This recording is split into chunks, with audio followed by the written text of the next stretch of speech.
Never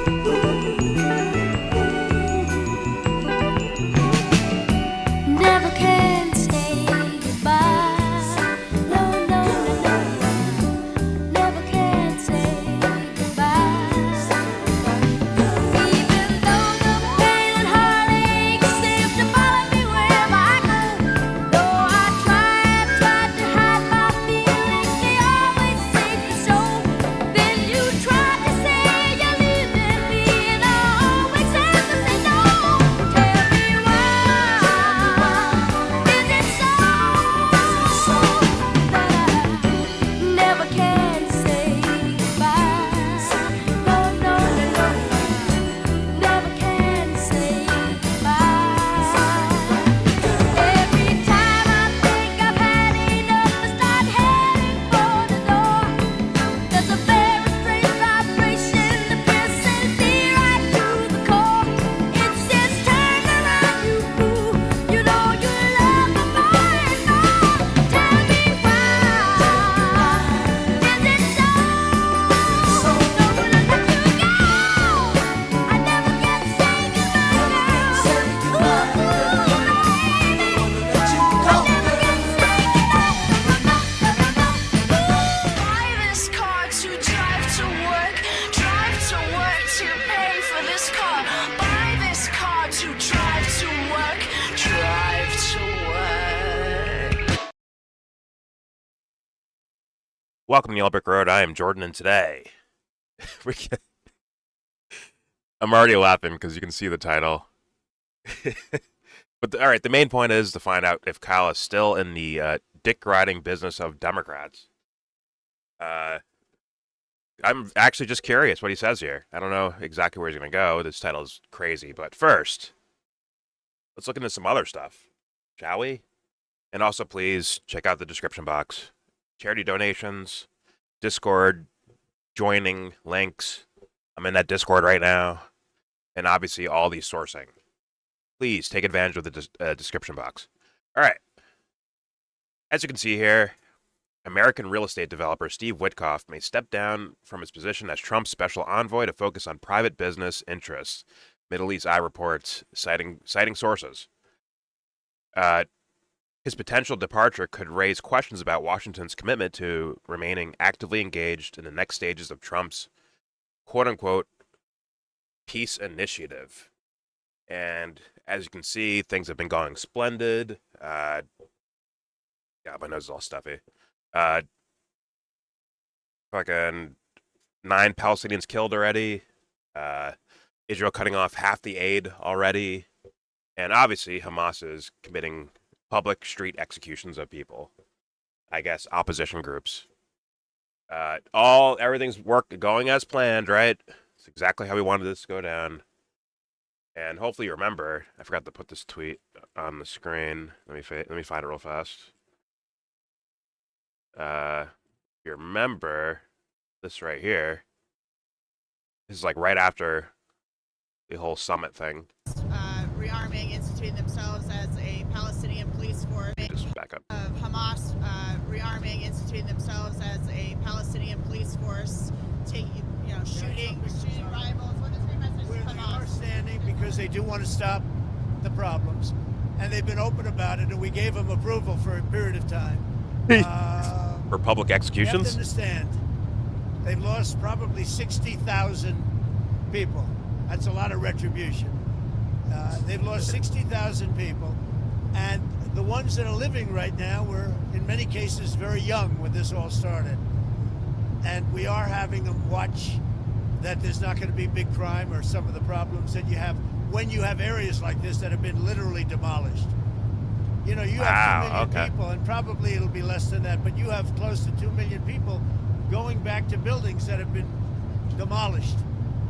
And being bombed for doing it. So we want it to be safe. I think it's going to be fine. Mr. President, Who knows for sure, Katie? But I think it's going to be fine. Mr. President.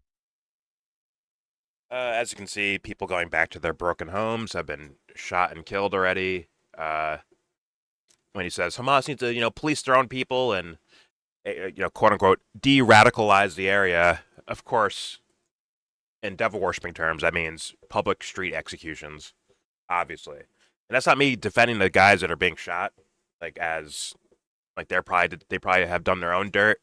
It's just, is this the way you handle it? Like, oh, so you're fucked either way. Either you're gonna be bombed, or you have a quote unquote police force that gets everyone in a circle and then executes these people. Brilliant, genius, love it. Next, let's hear Cory Booker struggle to answer a simple question. Here we go. Do you think he's a war criminal, Benjamin Netanyahu? Do you think he's a war criminal? I again, these are questions that a lot of people think are the important litmus tests that are loaded and hot. My urgency Pause. is to be an effective leader in bringing an end to this crisis. And I get these questions all the You're time not. that to me undermine my urgency. And I again, think the thing that Democrats get so frustrated with, where we are right now, where you see like the Zoran Mamdanis and the Graham Plattners rise up, because they can go on podcasts and you can say, do you think Benjamin Netanyahu is a war criminal? And they just say yes. And that's the end of it. It's not all of the rhetoric answering. It's like what happens to Democratic politicians, they go through this like prism, and then we can't ever get like the answer to yes or no. Oh, what the fuck? Why try to silence her, huh, Twitter? Trying to silence this lady? Conversations like you so do with here's- There we Bernie go. and others. here's the And yes or no's that you that's want. the frustration for the Do I think Democratic base with Netanyahu is leadership. worse than Trump? Yes. But then again, is Trump a war criminal? I'd say yes. I don't know about you. Oh, that's just hilarious. You have like hot moms grilling Cory Booker, and he's just struggling with simple ass fucking questions. And like an easy political win that the only thing it would hurt is him getting donors. It's the only thing that would hurt from that, right? But it's actually like it's just a fact of reality.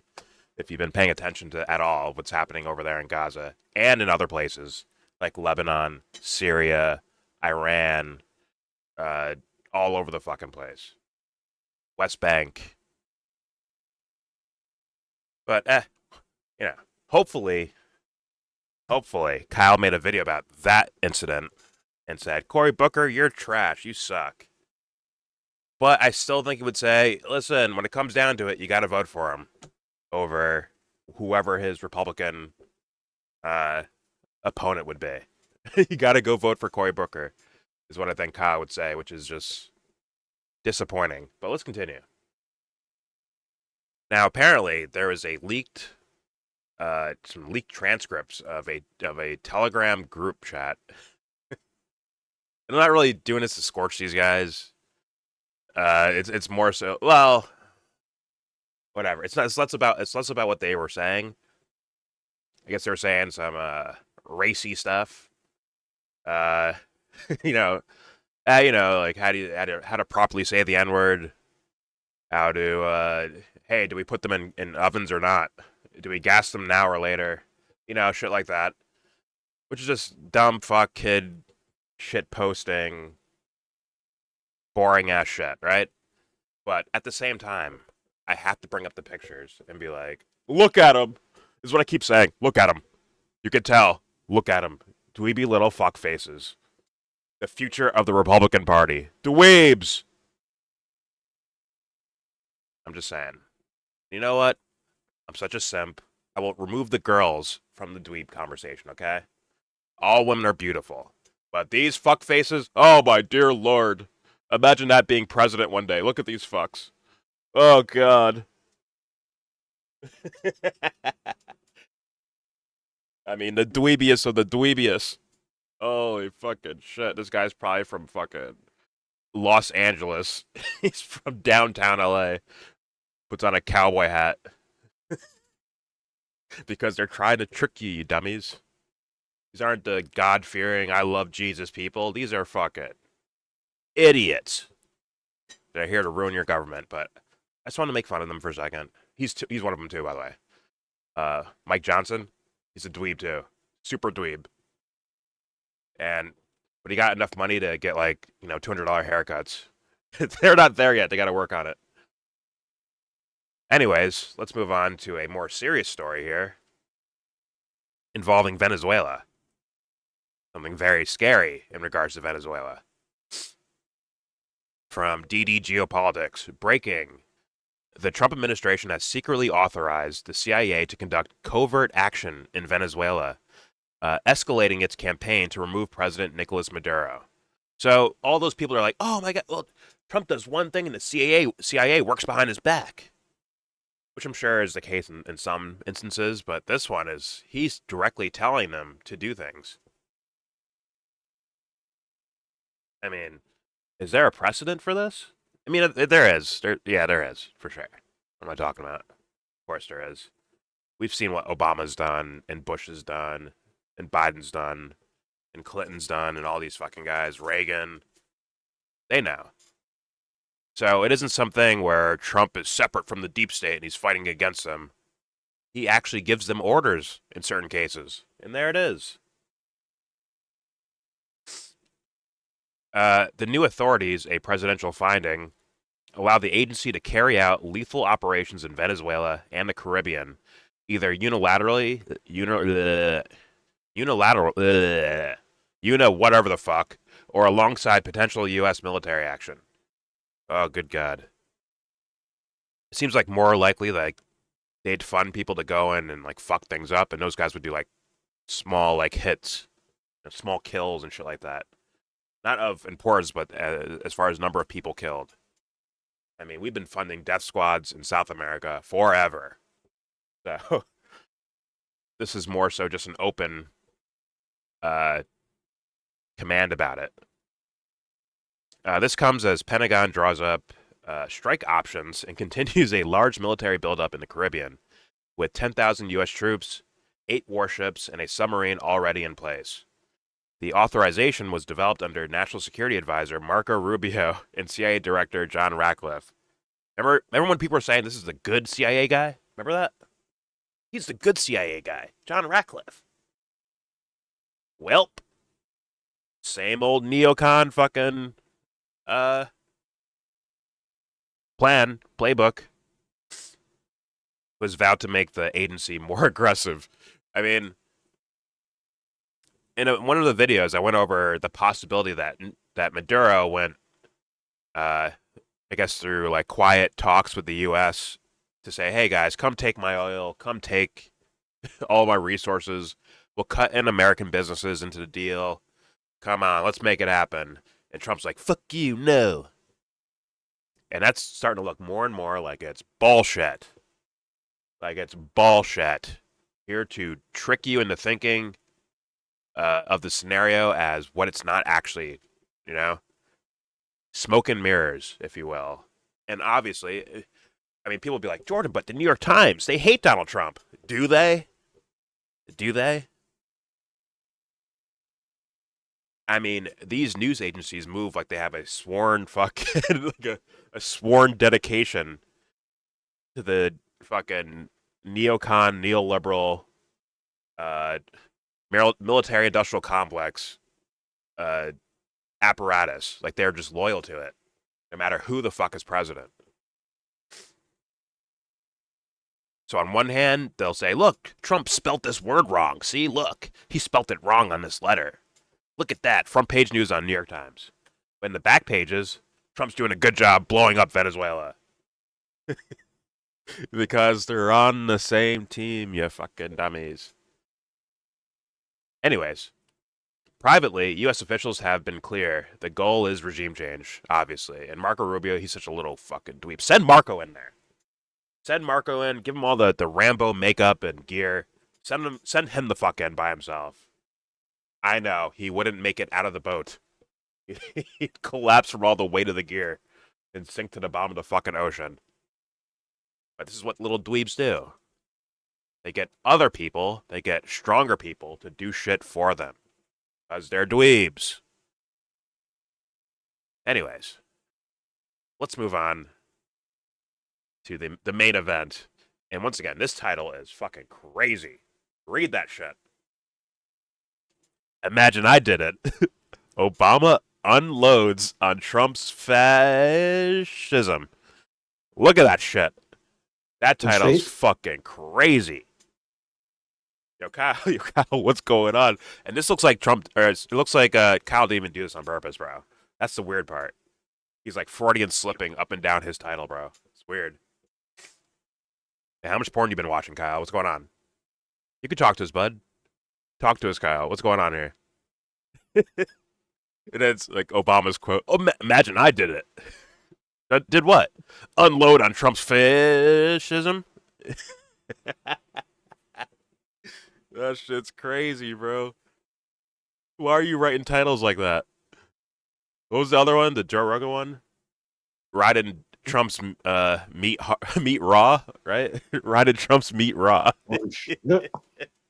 So, yo, Kyle, what's going on? I did it. So, before I hit play here, I was going to kind of make a guess. I'll turn the closed caption on. I was going to kind of make a guess as in, like, well, what does this mean? Is it going to be Kyle scorching Obama for all his various war crimes? Or is it going to be Kyle, look, Obama owns Trump. See? Obama would never do that. Is it going to be that? I wonder. Because we already know where Obama is. It's just more fascinating to observe the fallen hero, Kyle Kulinski, who only looks like he's getting things right now, as far as in this time period and the way he's saying things, the weird ass shit he says, the little subtle like nudges to get people to vote Democrat. He's only getting away with it because Trump's president. If the other side was president, if let's say Harris was president, doing, let's be real, a lot of the same horrendous, corrupt actions, I wonder what Kyle would be doing. I'm very curious. I think it's worth observing, and I find it very fascinating, to be honest. But either way, I will shut up now. Let's let Kyle go where he wants to go. Hopefully, he's very critical of Obama and all the crimes that guy committed. Here we go. So, Barack Obama... That is extremely loud. Way too loud. Holy. Got a good microphone. Try that again. Here we go. So, Barack Obama went on Mark Maron's show. This is actually the last episode of his podcast ever. He's retiring from podcasting, which seems like kind of a big deal. He was one of the OG podcasters, and he had a really big podcast. So, he interviewed Obama, I believe it was in 2015, and that was a big deal. It was I guess it's the first presidential podcast ever, I think, right? I think that's what it was. But that should tell you where Mark Maron's at. 2015, all these crimes have been committed, and I'm guessing he didn't ask Obama about a single one of them. But let's continue. But now Obama came back on for the last episode, and this was really interesting. They had a lot of interesting stuff to say. So in just a second, I'm going to show you Obama ruthlessly going after Trump, which was nice to see.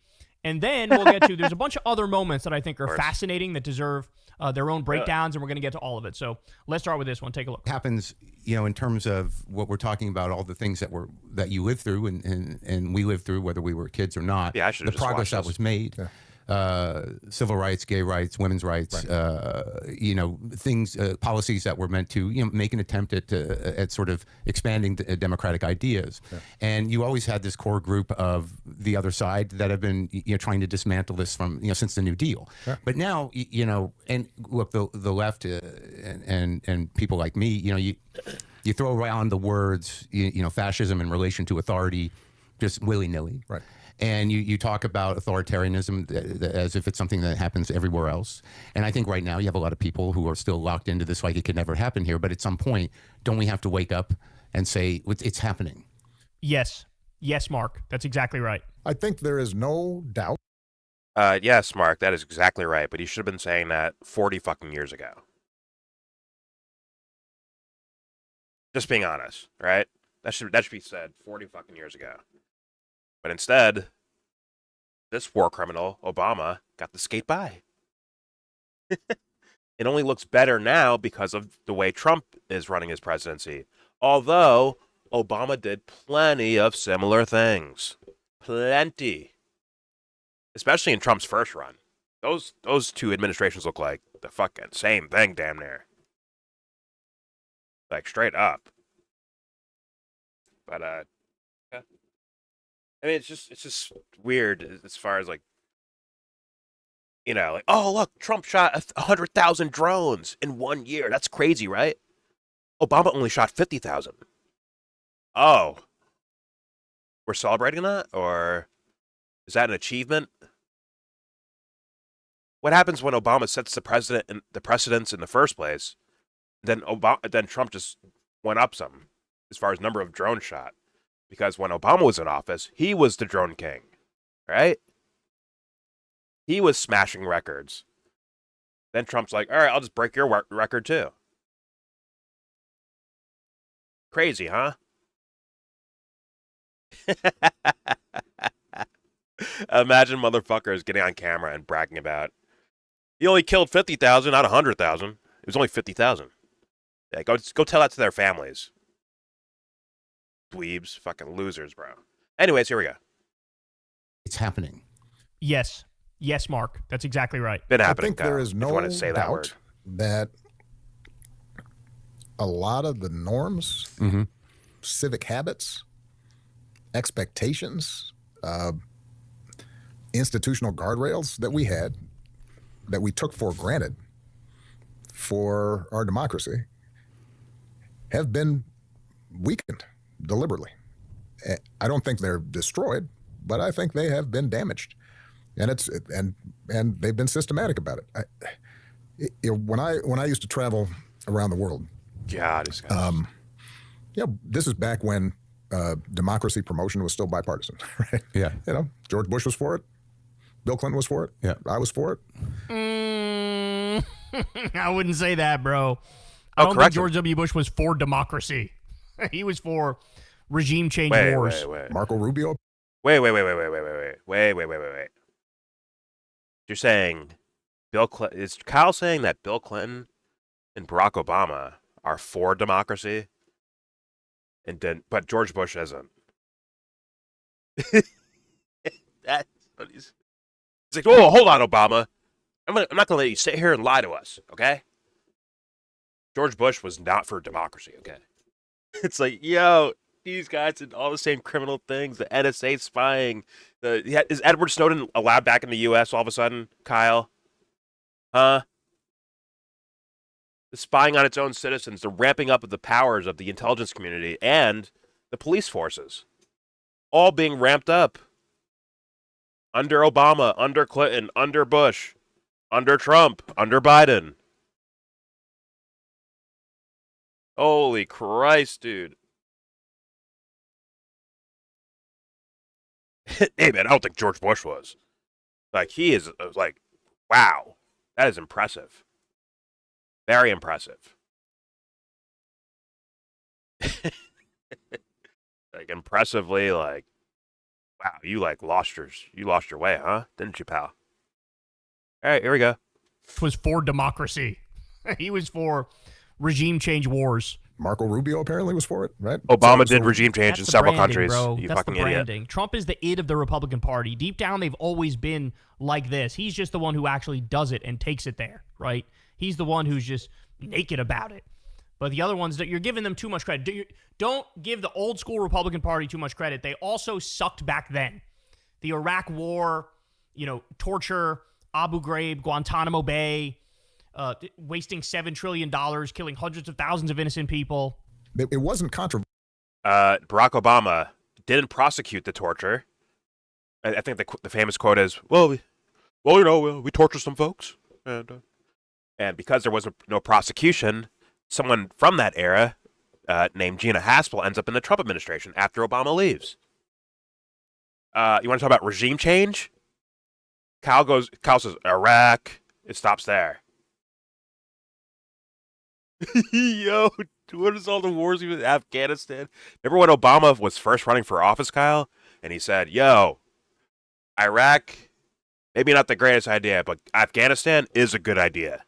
We should go in there. Ended up staying in both, obviously. And of course, his only time leaving Iraq left the power vacuum with a shit ton of weapons and equipment behind for the now known ISIS to take care of. Wow. Syria.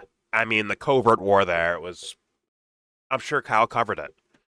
He definitely covered Tulsi Gabbard saying it in front of everyone. Maybe Kyle forgot about that one. How about Libya? Did you forget that one, Kyle? Like, holy like he's in, like, once again, if you want to call these guys the lesser evil, I say fair enough. Go ahead, call them the lesser evil, but make a fucking mural on your back wall that says, "Here's all the crimes they will commit, though, and have committed." That you're not being dishonest to your fucking audience, which is what you're doing right now. You're being a fucking liar. You're lying by omission. Because Kyle knows those stories. He knows about Libya. He knows about Syria. He knows about Iraq and Afghanistan in regards to Obama's involvement in it. He has to know about the cartels, South America, Africa. Well, Libya is Africa. Come on. How do you know, like, Kyle, you've reported on these things, hasn't he? Did he forget? What happened to him? Did the bleach from your hair go into your fucking brain? Are the nipple rings on too hard? I'm getting a little weird there. Sorry. Like, this guy's so fucking infuriating to, like, listen to. He actually is. Like, how are you just dismissing that? Like, just not bringing that up? That's crazy to me. Okay, here we go. Controversial for me to go to other countries and say, you know what? It's a good idea for militaries to be under civilian control. You know? Yeah. Because when you have military that can direct force against their own people, that is inherently corrupting. And there's things like the NSA and let's be real, remember the deporter-in-chief thing? Remember that? Cracking down on civilians? Maybe you didn't use the military, but you gave them more power to crack down on things. Let's just be honest. And then also in other countries, the guy who's president now in Syria, Obama helped facilitate. The ISIS Al-Qaeda guy? Yeah. Obama was one of the guys funding them with weaponry and money. And now those civilians are now one of these guys is now the president of Syria. And the most overt, covert war we've ever seen, probably. They're outright just saying we're doing this. And no one gets in trouble for it. Don't worry, Kyle won't fucking hold your feet to the fire, because Kyle's a fucking idiot. He should retire. Kyle sounds like he's over the hill, bro. He should retire, actually. He really should retire. Like, maybe you're done, Kyle. Go play basketball with your friends and go get your fucking hair highlighted. And just leave politics alone, man. These half-measure stories. He better I'm 3.5 minutes in, and I'm seeing just glaring mistakes that Kyle's just looking past. And who's he pointing to? Republicans. See, Republicans bad. Those are the things that Kyle used to call out, right? But maybe because Bernie's over the hill and Bernie's not going to make it as president or anything like that, now he has to dick ride the fucking Democratic Party because he has no home left or something. America's granddad didn't fucking make it because he's a fucking coward too. Unfortunate, huh, Kyle? He better turn this ship around right now, bro. And like in this video, he better turn this shit around. Because this is like Alex Jones level egregious. It actually Alex Jones level of partisan hackery. To take some words from Kyle. Loser, bro. He better clean this shit up. Here we go. so when you now start seeing the politicization of the military, deliberately, right? They just landed in Chicago. When you have what looks like a deliberate end run around not just a concept, but a law that's been around for a long time, posse comitatus, that says, you don't use our military on domestic soil unless there's an extraordinary emergency of some sort. That when you see an administration suggest that ordinary street crime is an insurrection or terrorist act or a terrorist act, that is a genuine effort to Captain a weaken Frog. how we have understood democracy. And that But that's what you were doing too. They've been collectively like passing the baton on from one administration to the next, weakening how much say we have as American people. Straight up. The whittling down of your rights have been just quietly being hacked away at. And now Trump's just doing it overtly. Once again, hey, Edward Snowden. Like, there's a lot of Americans that view that guy as a hero. But is he allowed to touch soil again? Let's say Obama was president. Would Edward Snowden be allowed to touch American soil? Fuck no.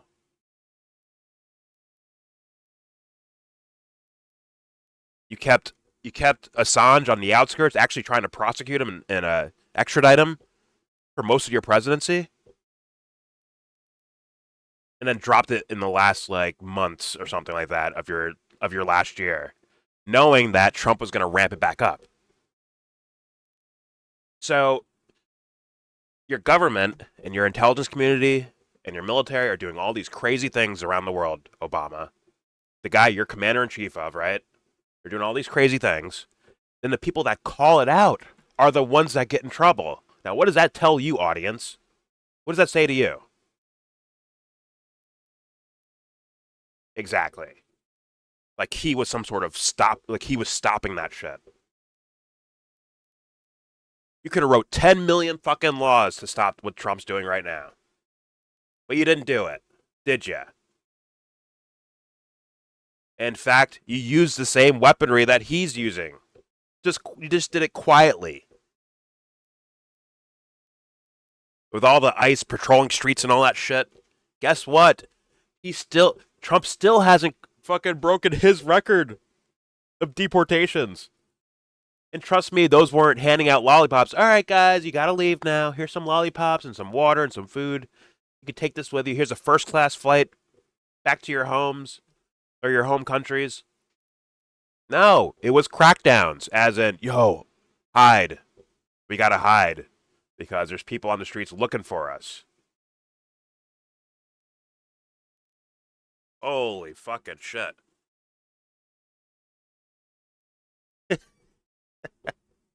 I mean, come on, dude. Maybe, hey, listen, when Trump breaks Obama's record, I'm sure Kyle will make a video about, look what Trump did, look what Trump did. And you're missing out on the guy who had the original record. Just like the drone strikes. Look what Trump's doing, look what Trump's doing. Obama had the record initially, though. I know Kyle fans, I'm sure he mentions it in his fucking video somewhere. But he should be putting that up in fucking neon lights. A neon light sign that says, Obama's a criminal too. Maybe he's the lesser evil, but guess what? He's a criminal too. Just let it be known before your audience pulls the lever for one of these guys. But that'd be too honest, wouldn't it? That takes too much heart and backbone, doesn't it? Pause. Here we go. Loser. was understood by Democrats and What do Republicans. you mean make it 5 minutes in? I always try to. It's almost too easy of a thought experiment. Hey, if I had sent in the National Guard into Texas and just said, you know what, a lot of problems in Dallas, a lot of crime there, and I don't care what Governor Abbott says. I'm going to kind of take over law enforcement because I think things are out of control. It is mind-boggling to me how Fox News would have responded. Yeah. Oh my God, they would have lost it. The fact that now Barack Obama, I saw Mehdi Hassan say this on Twitter. The fact that now Barack Obama has to do the bit of imagine if Obama did this. It shows you how crazy it is. He sees it perfectly too. He's like, yeah, if Obama did 1/100th what Trump is doing, oh my God, he would be impeached. He would be removed. A bunch of Democratic senators and congresspeople would have flipped on him like this. They would have said, this is authoritarian. This is tyrannical. This is unacceptable. In fact, he literally goes on to tell a story of Isn't that what regular people are saying about what Trump's doing? Whatever. Okay. Once again, Obama has done some horrendous things as president. Like, Kyle, there are things he's done. Blatantly. Remember when Ben Swann interviewed him and said, hey, are you funding these guys in Syria? These rebel groups, these suspicious groups? He said, yeah, we are. Yeah, we are. There's him openly saying that. What happened to him, Kyle? Nothing. Nothing.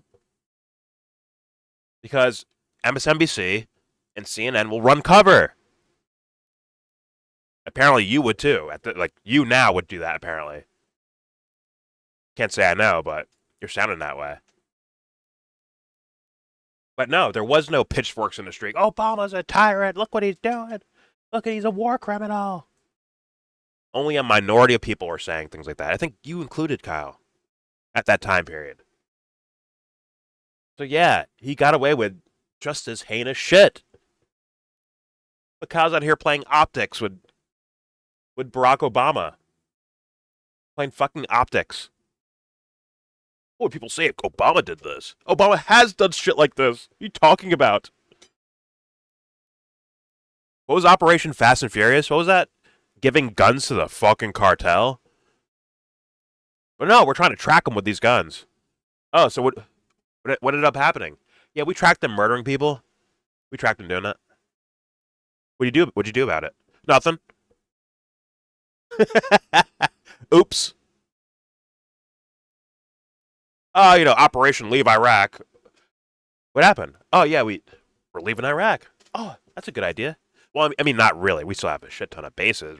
We have an entire city built out in Baghdad, I believe, called like a green zone or something. But, for the most part, we're leaving the combat zones. Oh, are you? Awesome. Yeah, we're going to leave our weapons and cars and shit behind, our Toyota Hilux trucks that can mount guns on top of them. Yeah, we're going to leave those behind. We're going to leave the keys with it, too. Why not? Fuck it. Yeah, but you see how that can end up in the wrong hands? Yeah, it did end up in the wrong hands. But that's bad, right? Well, listen, we got to take down Syria. Listen, the Syrian government, they're gassing their own people. We got to get rid of these guys. Worthy investment, right now. Where was the pitchforks, Kyle? Where were they? Where was the angry mob? Like, yo, Obama, fuck you. Look what you're doing. The only mobs I saw, and the only groups in giant protests and all that shit were motherfuckers that were just pleading for the other team to win. AKA equally dumb motherfuckers. Were they Tea Party? Steve Bannon leading the Tea Party, and then it leads to Trump. It's like, are people going to be like, yo, I'm done with motherfuckers like this? Including Kyle. The way Kyle's talking right now is fucking crazy. He has some time left, but the things he let skate by already are fucking bananas. They are bananas. Can you imagine what Fox News would do if Fox News was doing it? They were shitting on you. MSNBC and CNN shit on Trump. They're still doing what they've been doing. Duh.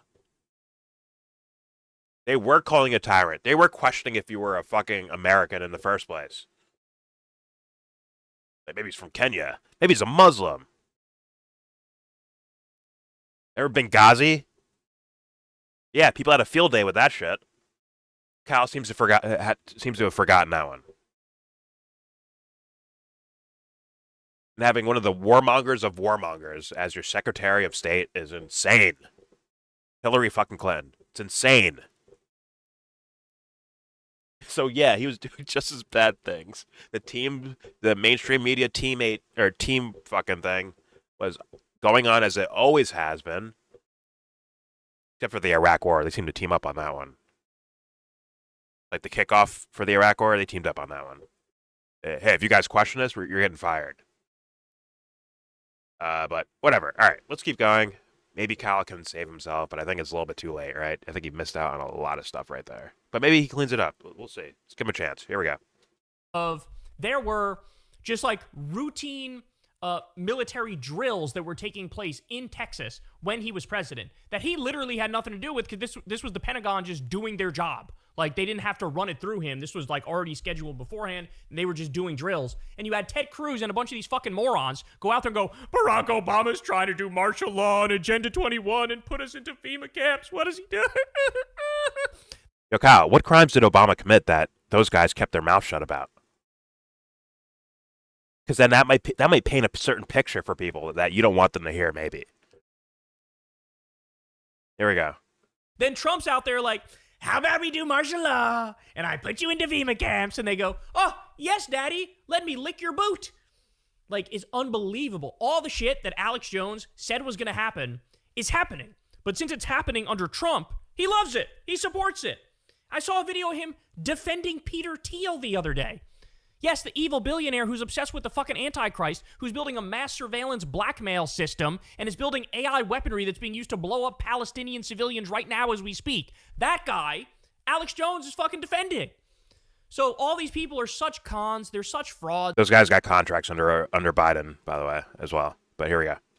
And here's Barack Obama go, could you imagine if I fucking did this? No, I couldn't. Because the whole country would have exploded and everybody would have been against it.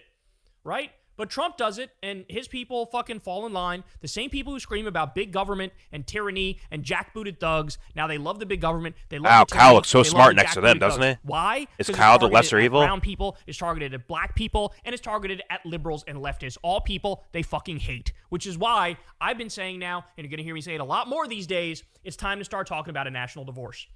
Because we get nothing out of this arrangement. We get nothing out of it. National divorce. What do we get out of it?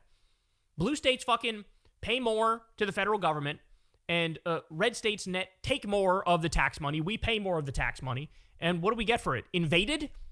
We get invaded, right? We get invaded. We get worse representation. Wyoming has 2 senators. Meanwhile, they have less than 1 million people. California has 40 fucking million people. And they have 2 senators also. Like, what are we doing? What is this? We'd already have universal health care. We'd already have free college. We'd already have...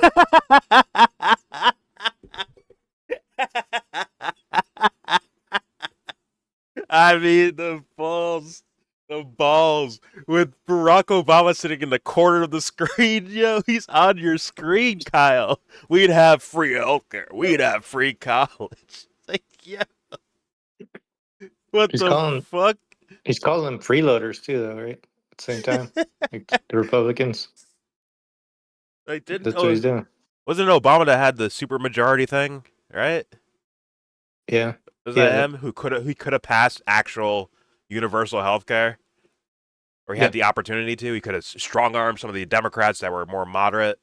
He could have strong-armed them to push through the health care stuff. Didn't Kyle complain about that? We'd have all these things if Democrats were in charge. Like, but they were. Like, in the last, 25 years, they've been in control of half of it. 12 years, right? Obama 8, Biden 4. And it's like, and Biden was Obama's vice president. So Biden's been in power for 12 fucking years and did nothing. Barack Obama in power for 8 fucking years, did nothing. Harris in control for 4 fucking years, did nothing. Like, these guys are terrible. And Kyle's like, you're going to get all these special things if they win. And like, they Obama have had the one. House and the Senate. And he had the veto power, so he had all 3. Oh my pieces. god. All these neocon regime change war. Like, what the fuck Obama's been doing? What are you talking about, Kyle? He's fucking just lying. He is Alex Jones. Except less funny. And twerpier looking.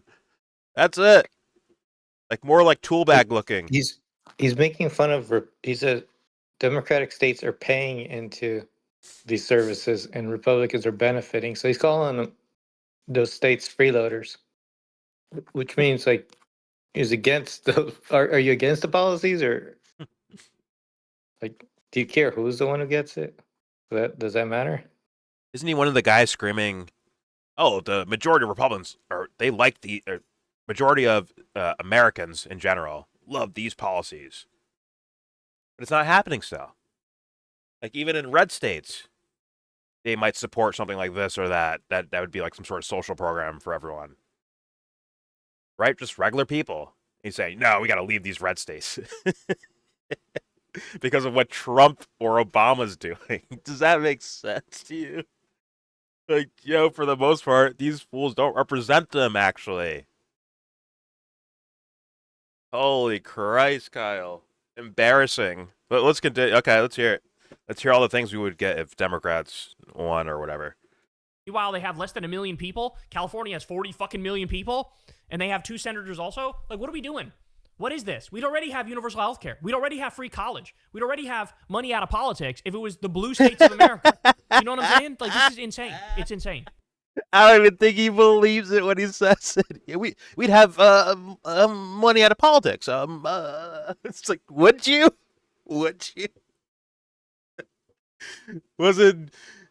Didn't Obama have like a row of suitors that are just straight up from the financial institutions, bro? From the banking and Wall Street and all that shit institutions? Come on, dude. Didn't he fill his cabinet up with fucking Citibank motherfuckers and what do they call Goldman Sachs and all this shit? We'd have money out of politics. He's fucking lying, dude. He's fucking liar. Like, he's on your screen, Kyle. We're looking at him. He's on your screen. We already saw this before. You complained about this. This was your advocation for the Justice Democrats. Remember, Kyle? Is that the regular Democrats are dog shit, and we need to replace them.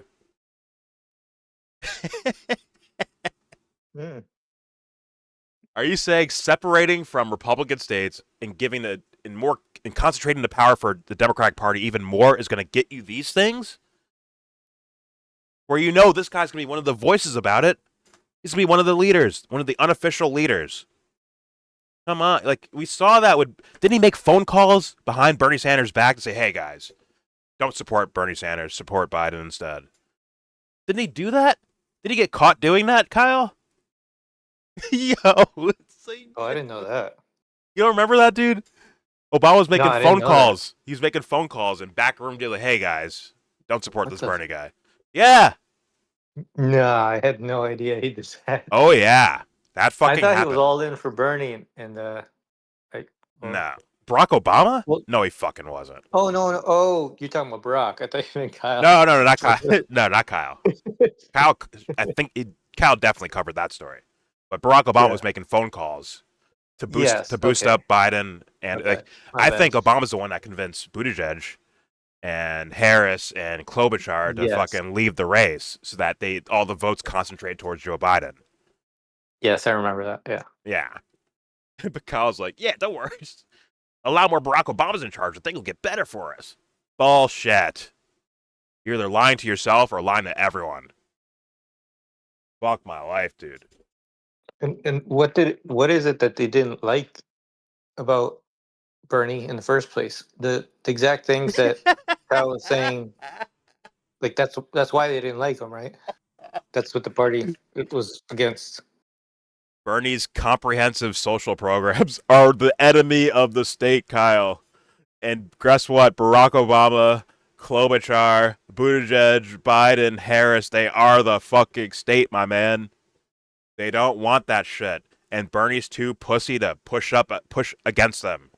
He's too pussy for it. We're still waiting on that Assange answer, by the way. The guy's already been let go. He's free. He's back in Australia, I think. They let the guy go. And Bernie still probably hasn't said a fucking word about the guy. I'll say, I'm aware of the topic. I'm aware of it. Good for you, Bernie. Fuck.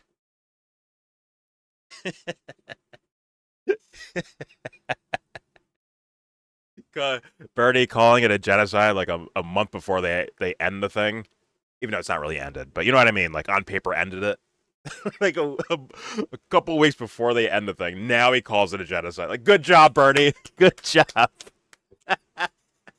And Kyle's out here saying, Bernie's he's America's granddad. What a fucking How many loser. years did it take Bernie to say that? Oh, my dear Lord. Well, I mean, same with Corey, or who is it? Yeah. So, how long it took him to answer a simple question? I wonder how long it would take him to answer. If Hamas is a war criminal enterprise or terrorists, I think it would take him not even a second to answer that. I know it's funny. All these official bodies have deemed it a genocide, along with other nations have called it a genocide, right? Kamala Harris still can't say it. She still can't say it. And Kyle's like, yeah, that should have been our president. Good fucking luck, dude. Good luck. God, it's so bad. Let's continue. Here's more Kyle. Breaking my brain. Here we go. So now let's go to this is Wow, redeem Obama yourself, Kyle. and Marin talking Redeem yourself, about Kyle. Bernie going on Joe Rogan. I found this interesting. Obviously, it's gotten segmented and it's getting chopped up so Bernie. people don't listen to a whole conversation. On the video, yeah. On the video and all Yeah. that stuff. There is still, I think, a power in just people listening to conversations if they listen to the whole thing. Sure. That I think is different. Yeah. You and Rogan, I guess, came up, Yeah. started right around the same time, right? And it was interesting to me when, people started criticizing, I don't know, Bernie or somebody else for going Sure. on Rogan. Right. It's like, well, why wouldn't you? Yeah, of course, go. If you have time to go have a conversation with somebody, then that is consistent with democracy. All right, so All right, so Obama, let's say you were running against Bernie. What would you say about it then? Exactly, audience. I think you know. Let's let Kyle, I guess, blaze. Here we go. at the time when Bernie went on Rogan, by the way, I was literally the guy who set that up. I got Bernie on Rogan. This was at a time when me and Rogan were still friends, and I had been on the show, and I offered, hey, you want me to get Bernie on? Because I knew Bernie's campaign manager, reached out to Bernie's campaign manager. I set that whole thing up. So obviously, Has Bernie ever sat down with you, Kyle? In fact, I think Bernie actually said, no, I'm not going to sit down with Kyle. Let's do something like that. And sat down with someone else instead. I could be tripping on that. I could be wrong about that one. But anyway, all right, here we go. I supported Bernie going on Rogan since I fucking set it up, right? Obviously, I thought this is a good idea. And at the time, what happened? You had a whole bunch of liberals and leftists who basically screamed at Bernie over it and said this is unacceptable because he's transphobic, he's bigoted, he's this, he's that, or whatever, right? When the point was, it's not really about Joe himself, who at the time was not nearly as bad as he is now. No, he's the it's same not the thing. audience, because the audience at the time was a very should notice. politically diverse audience, right?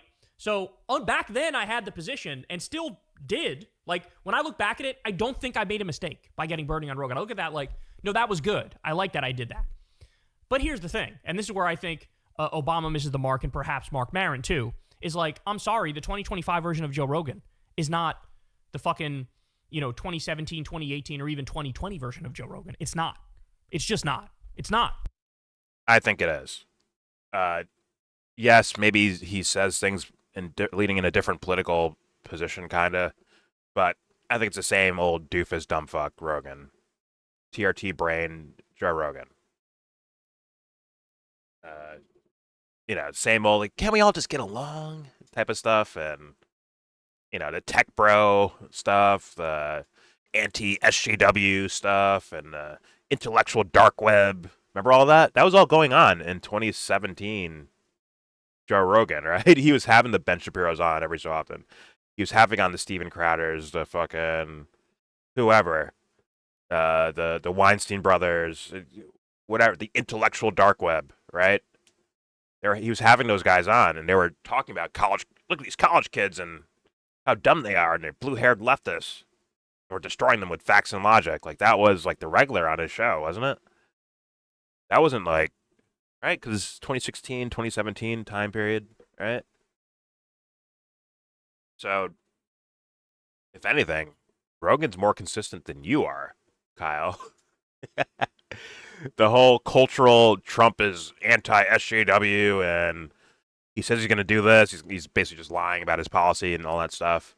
Yeah, people would fall for that. I guess Rogan did too. Look at that. Or Rogan just doesn't even care, which seems like a theme from back then as well. So I think it's just basically the same thing. But Kyle's like, no, he likes more right-wing policy, so now he's evil Joe Rogan, which is so like, just once again, partisan hackery.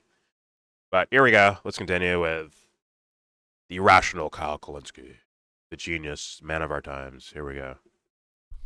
Now, this guy is fucking gonzo. This guy is one of Trump's strongest soldiers, right? Every now and then he tries to wash the stench off of himself, but, you know, you'll catch him on a daily basis. Anytime he does his show, you will find something in there that's very right-wing, very anti-lefty, very pro-MAGA, right?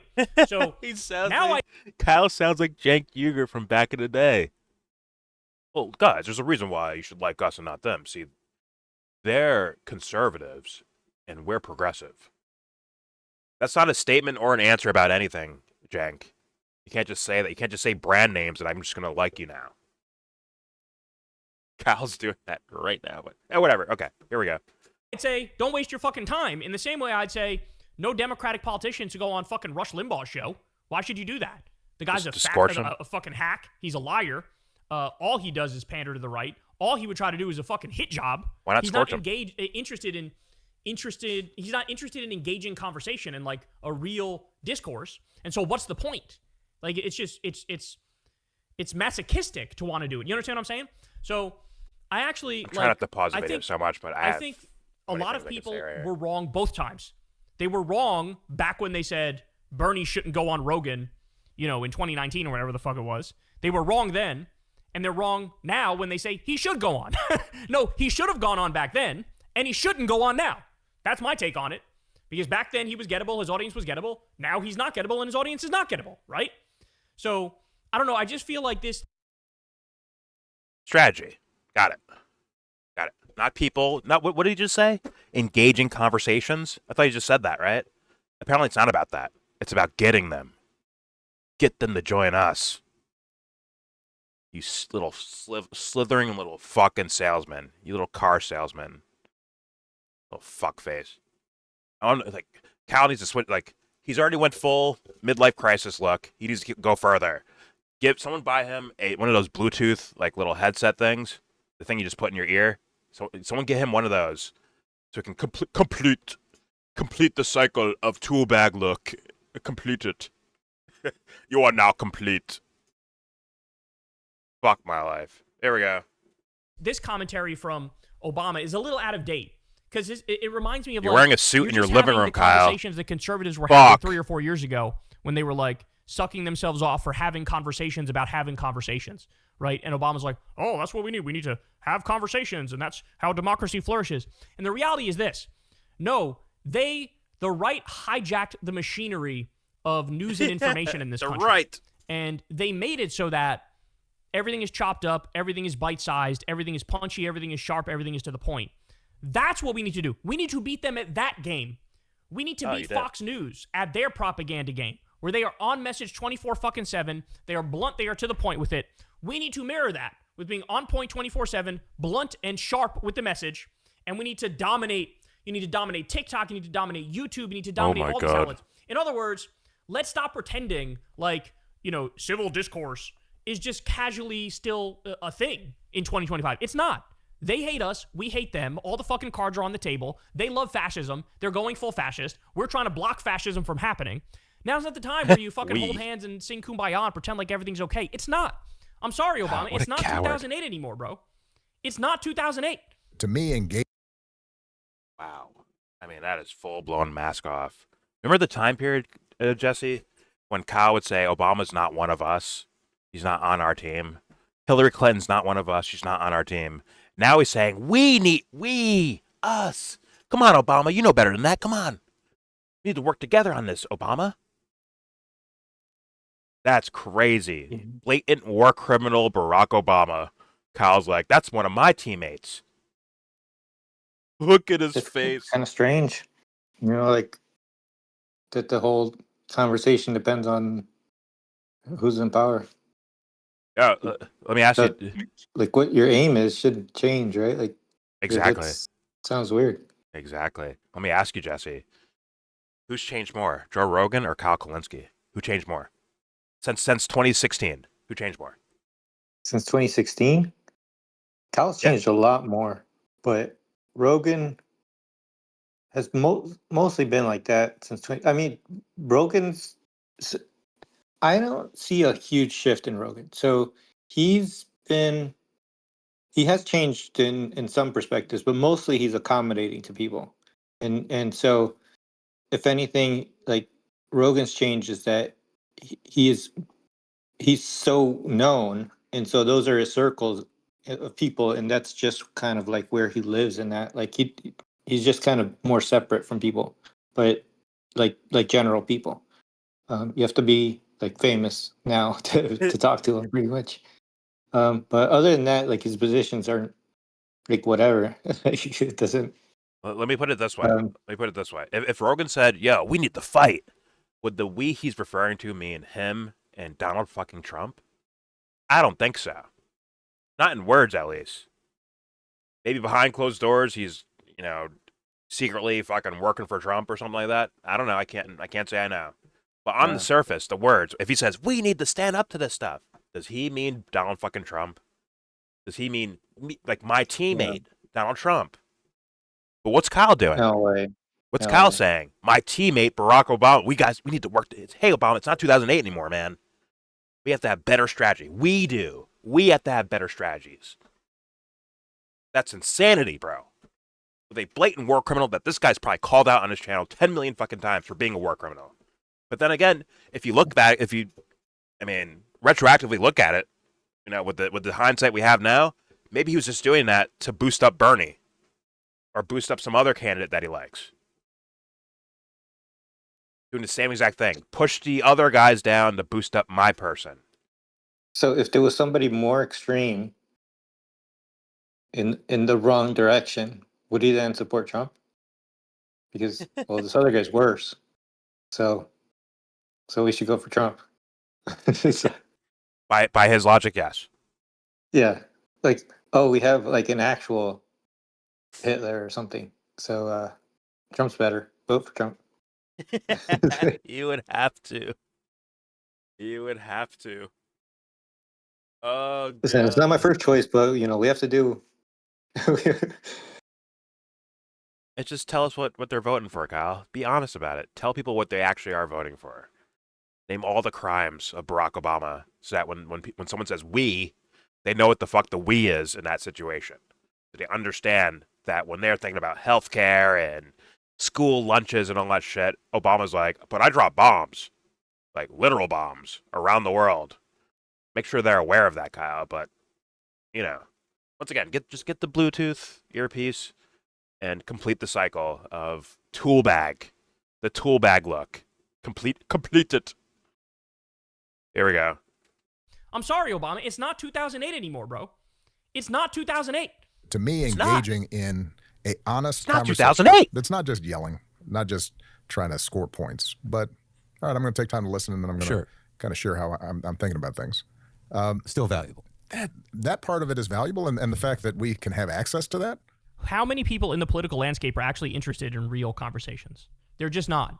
Like, maybe there's 2% of people who would, but most people are solidly on the right or solidly on the left if they consume political media, and they want to hear, in the case of lefties, I think they just want to hear the truth. In the case of right-wingers, they want to be fed their fucking confirmation bias, and they want to trigger the liberals, hate the liberals, and suck off Trump, right? So, I don't know, they talk about it in this very idealized way, like, well, everybody's reasonable, everybody's, like, no, I'm sorry, that ship has sailed, and this probably gets to the next point, because Look at him thinking he's smart saying this, too. everything he's It's saying here, crazy. I feel like is very outdated, and I feel like is off the mark. And there's almost a moment here where he. Okay. Before he goes there, let's just engage with the idea he just said right there. Well, the left wants the truth, the right doesn't. It's like, what the fuck what the fuck are you talking about? As he lies to people, either as he lies by omission or just straight up lies. Or, you could say incorrect, whatever. But the omission part, he's lying by omission. He is lying by omission. We are 13 minutes into this video, and he hasn't mentioned one fucking crime that Barack Obama has blatantly been a part of. Not one yet. Holy shit. And he's covered those stories before. That's the thing about it, guys. He spent years covering these stories. Holy fucking Christ, this guy fell off hard. He is Alex fucking Jones, isn't he? The left likes the truth. The right lies. They hate truth. Imagine saying that. I mean, the amounts of lack of empathy and understanding and nuance towards other people, towards other human beings, is incredible to me. The left likes the truth, and the right doesn't. Shut the fuck up. That is the most tool bag full of shit statement I've ever fucking heard. Holy Christ. It's, once again, it's on par with Alex Jones. With the, like, I mean, just blatant, like, you just made that up, didn't you? It's like blatant.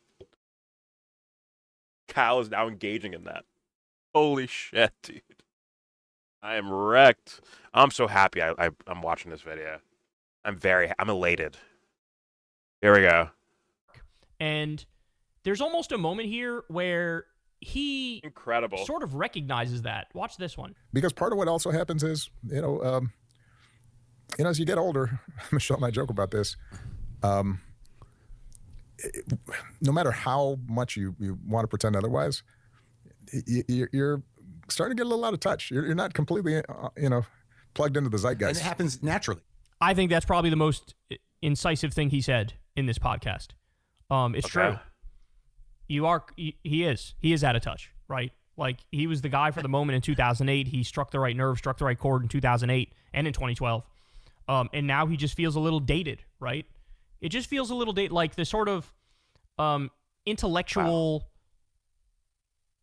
the intellectual centrism is just like, I'm sorry, man, that's not the tool we need to fight fascism. It's just not, and but to be fair to him, he's acknowledging it here almost. He's saying, yeah, I'm fucking out of touch. Yeah, you are. My brain. Okay, so Kyle's saying, oh, you can't just be nice anymore, Obama. You gotta be hard-hitting. You gotta be hard-hitting, Obama. And it's like, he had 8 years in office. We watched it. You saw the news stories. What am I missing here, Kyle?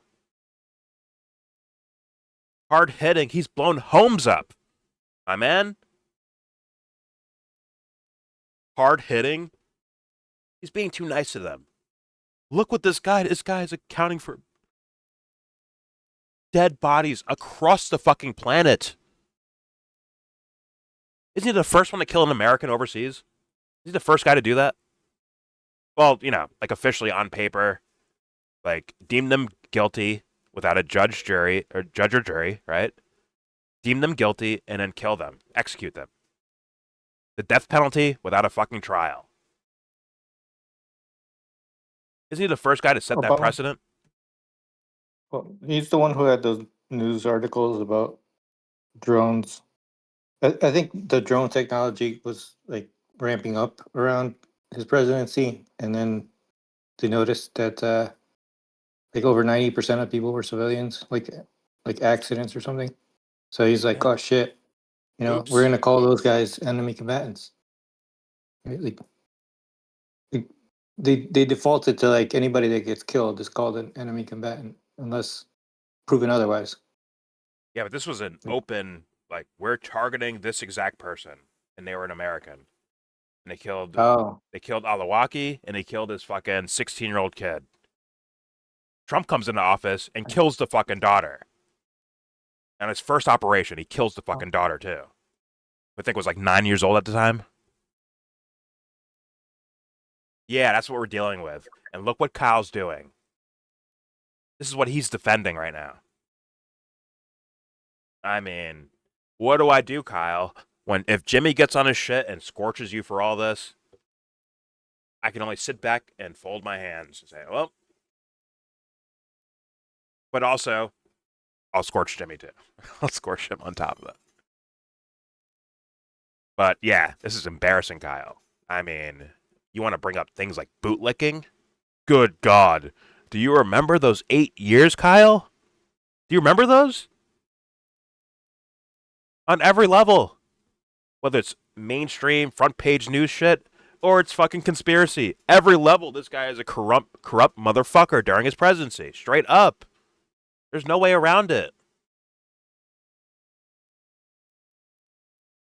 Did he accidentally overthrow fucking Gaddafi in Libya?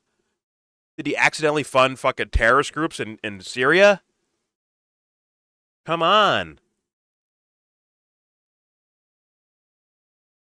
There's no, Jesse, like, I keep repeating these things. People are like, shut up, man. Stop repeating stuff. But guess Kyle hasn't mentioned these things once. Not once. How often do you do Obama videos, Kyle? Like, how often do you do a Barack Obama fucking video?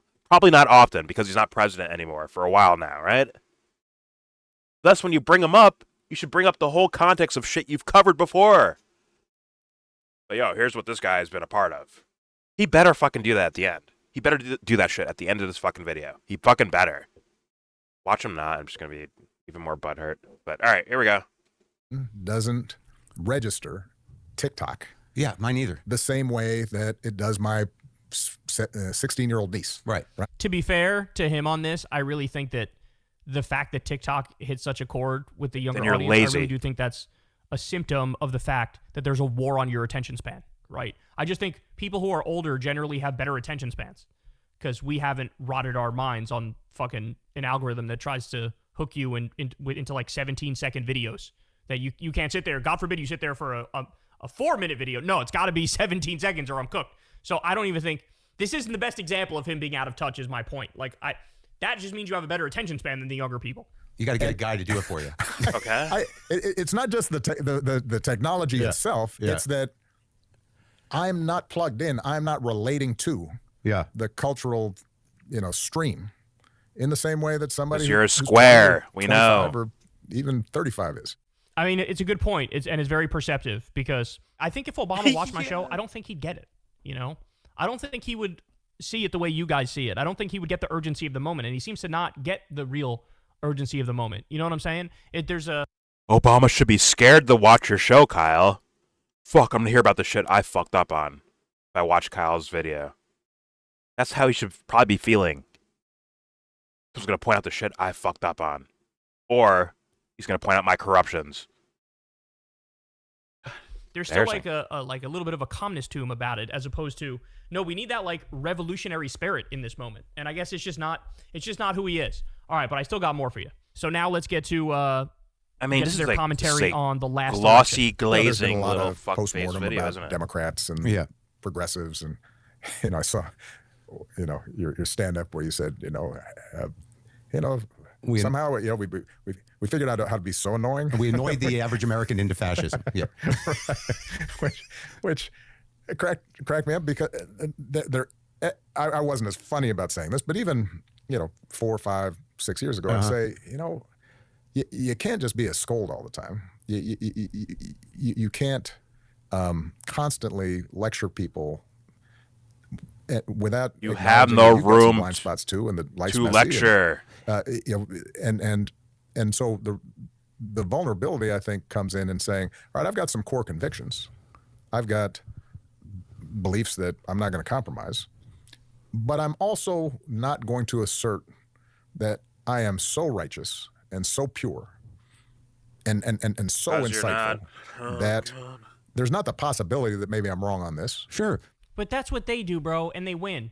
This is what where they he do. loses me completely. I don't know what it is about liberals and leftists with their tendency to like self-analyze and overanalyze and like almost so always embarrassing. find a way to let me look at what I did first, And there's something that's good about that in personal relationships. That's very intelligent and it's very, it's a healthy thing watch to do another video after to be a this. good person. Is to hey, am I doing have something to. wrong? I get that, but now we're not talking about interpersonal relationships here. We're talking about politics and. To use this moment to say, I guess we scolded people too much. I guess we annoyed the average American into fascism. Let me tell you something. Nobody's a bigger fucking scolder than Donald J. Trump. Nobody's more annoying than Donald J. Trump. And where's he sitting right now? So this is like, I need He is liberals, such a leftists, and weirdo. Democrats You were such to a get weirdo, past Kyle. this dumb bullshit of the self-criticism. The worst criticism I have of the Democrat I hate the most is nothing compared to my criticism of the best Republican. The worst Democrat in the country is going to be better than the worst. My dyslexia is kicking in. The worst Democrat in the country is going to be better than the best Republican in the country at governing. Right? And so all. He said that matter of factly. It's like this dude has lost his fucking mind or something, bro. That's a crazy state. Okay, let's take John Fetterman, a Democrat, right? And look at his neocon foreign policy. Then compare it to Thomas Massie, which doesn't have a neocon foreign policy. On paper, once again, these guys could be lying. They could be smoke and mirrors for all I know. But on the surface, Massie outflanks Fetterman by miles. It's not even fucking close. So let's just make that a real scenario. Kyle's telling me that if John Fetterman was running for president and Thomas Massie was running for president and these guys faced off for the general election, he's going to pick Fetterman no matter what. Fetterman's like, listen, I'm going to blow up those children over there. They're all going to die. I can't wait to. I can't wait. I'm going to lick the fucking blood off the fucking ground of their dead bodies. Can't wait to do it. And Thomas Massie's like, I will never do that. I'm staying away from these foreign entanglements and getting out of these wars. Kyle's going to vote for Fetterman, and he's going to tell his audience to do the same. He's like literally he's batshit crazy, bro. This guy's actually crazy. Making shit up. No wonder. I was wondering the weird kind of uptick in views with this guy. And, depending on certain topics, he's doing the same slop, I think, that the David Pakmans were doing and Brian Tyler Cohen's and that show. You getting paid, Kyle? What's going on? With your tacit exposure of it by having the girl on, but not really keeping things a little quiet, not doing it on your own and really making a big deal out of it like you probably should, because we don't want money in politics, right? We don't take money in politics. We'd have it out of there already.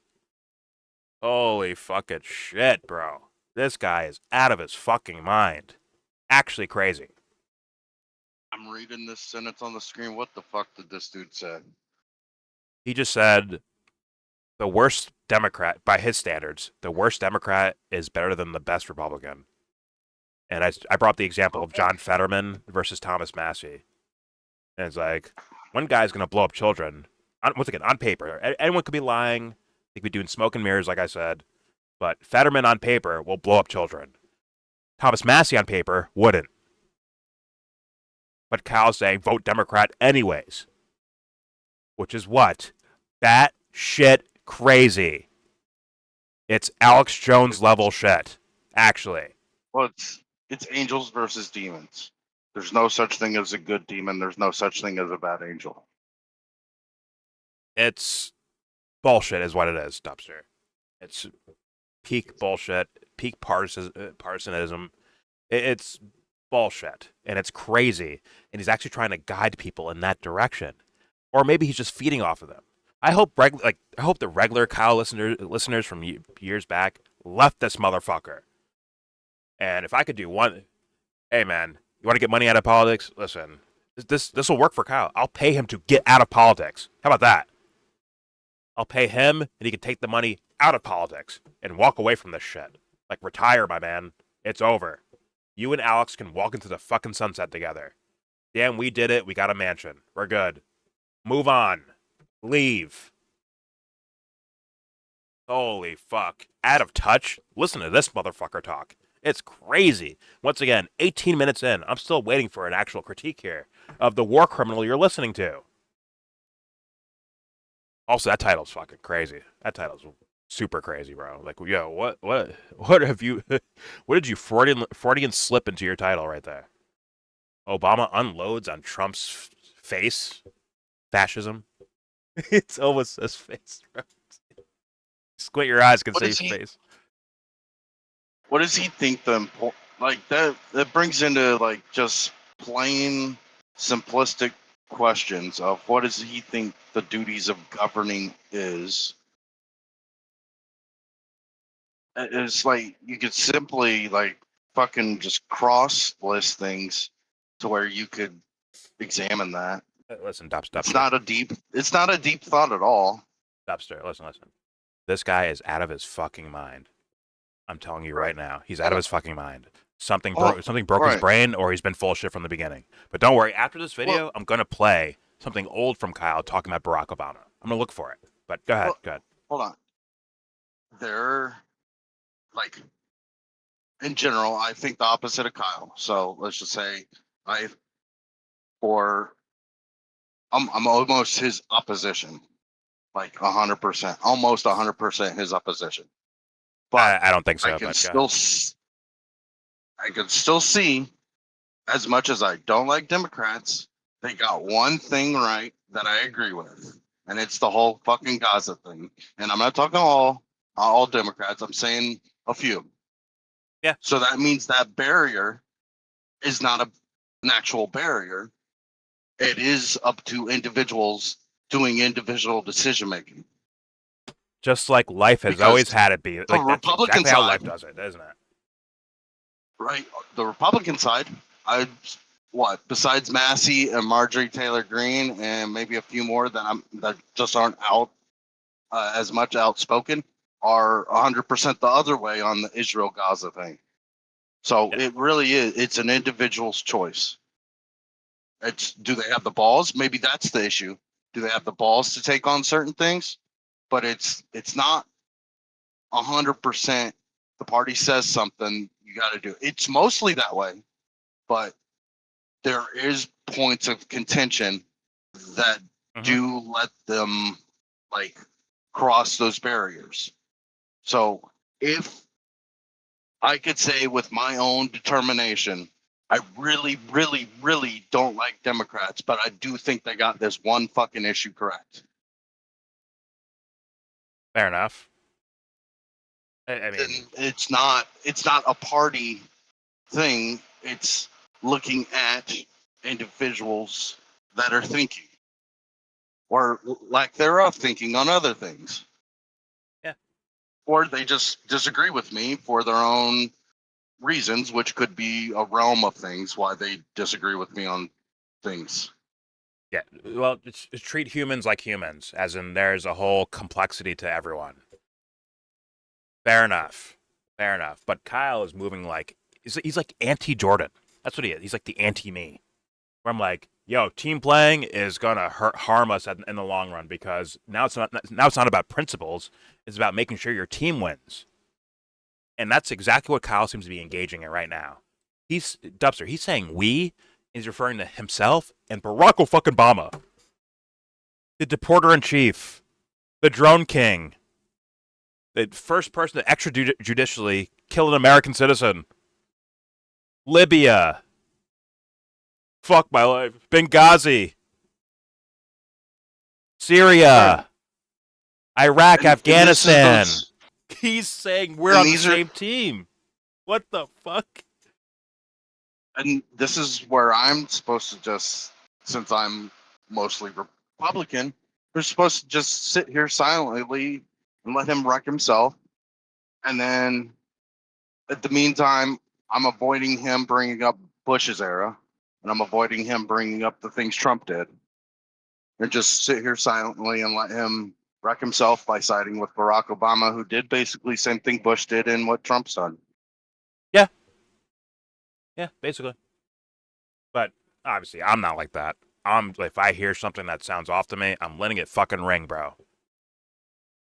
I'm pulling the Uzi out and I'm fucking spraying. It is what it is. No, we're supposed to play parties, bro. Nah, fuck that shit. It's for pussies. My party needs to win. I mean, if not Kyle's party wins, then he's in charge. Listen, Governing. It's here's, governing. here's a thought experiment. My party over yours. If I take the entire Republican Party and switch it with the Democratic Party, as far as just their labels and what you call them, they're now Democrats. These other guys are now Republicans. You would switch to Democrat, wouldn't you?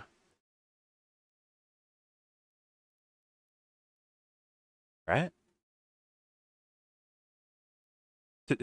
Paging Dr. Dubster, you'd become Democrat, right? Or is just the word itself Oh, this triggering and like I can't do it. I can't. Do it. the words pretty triggering.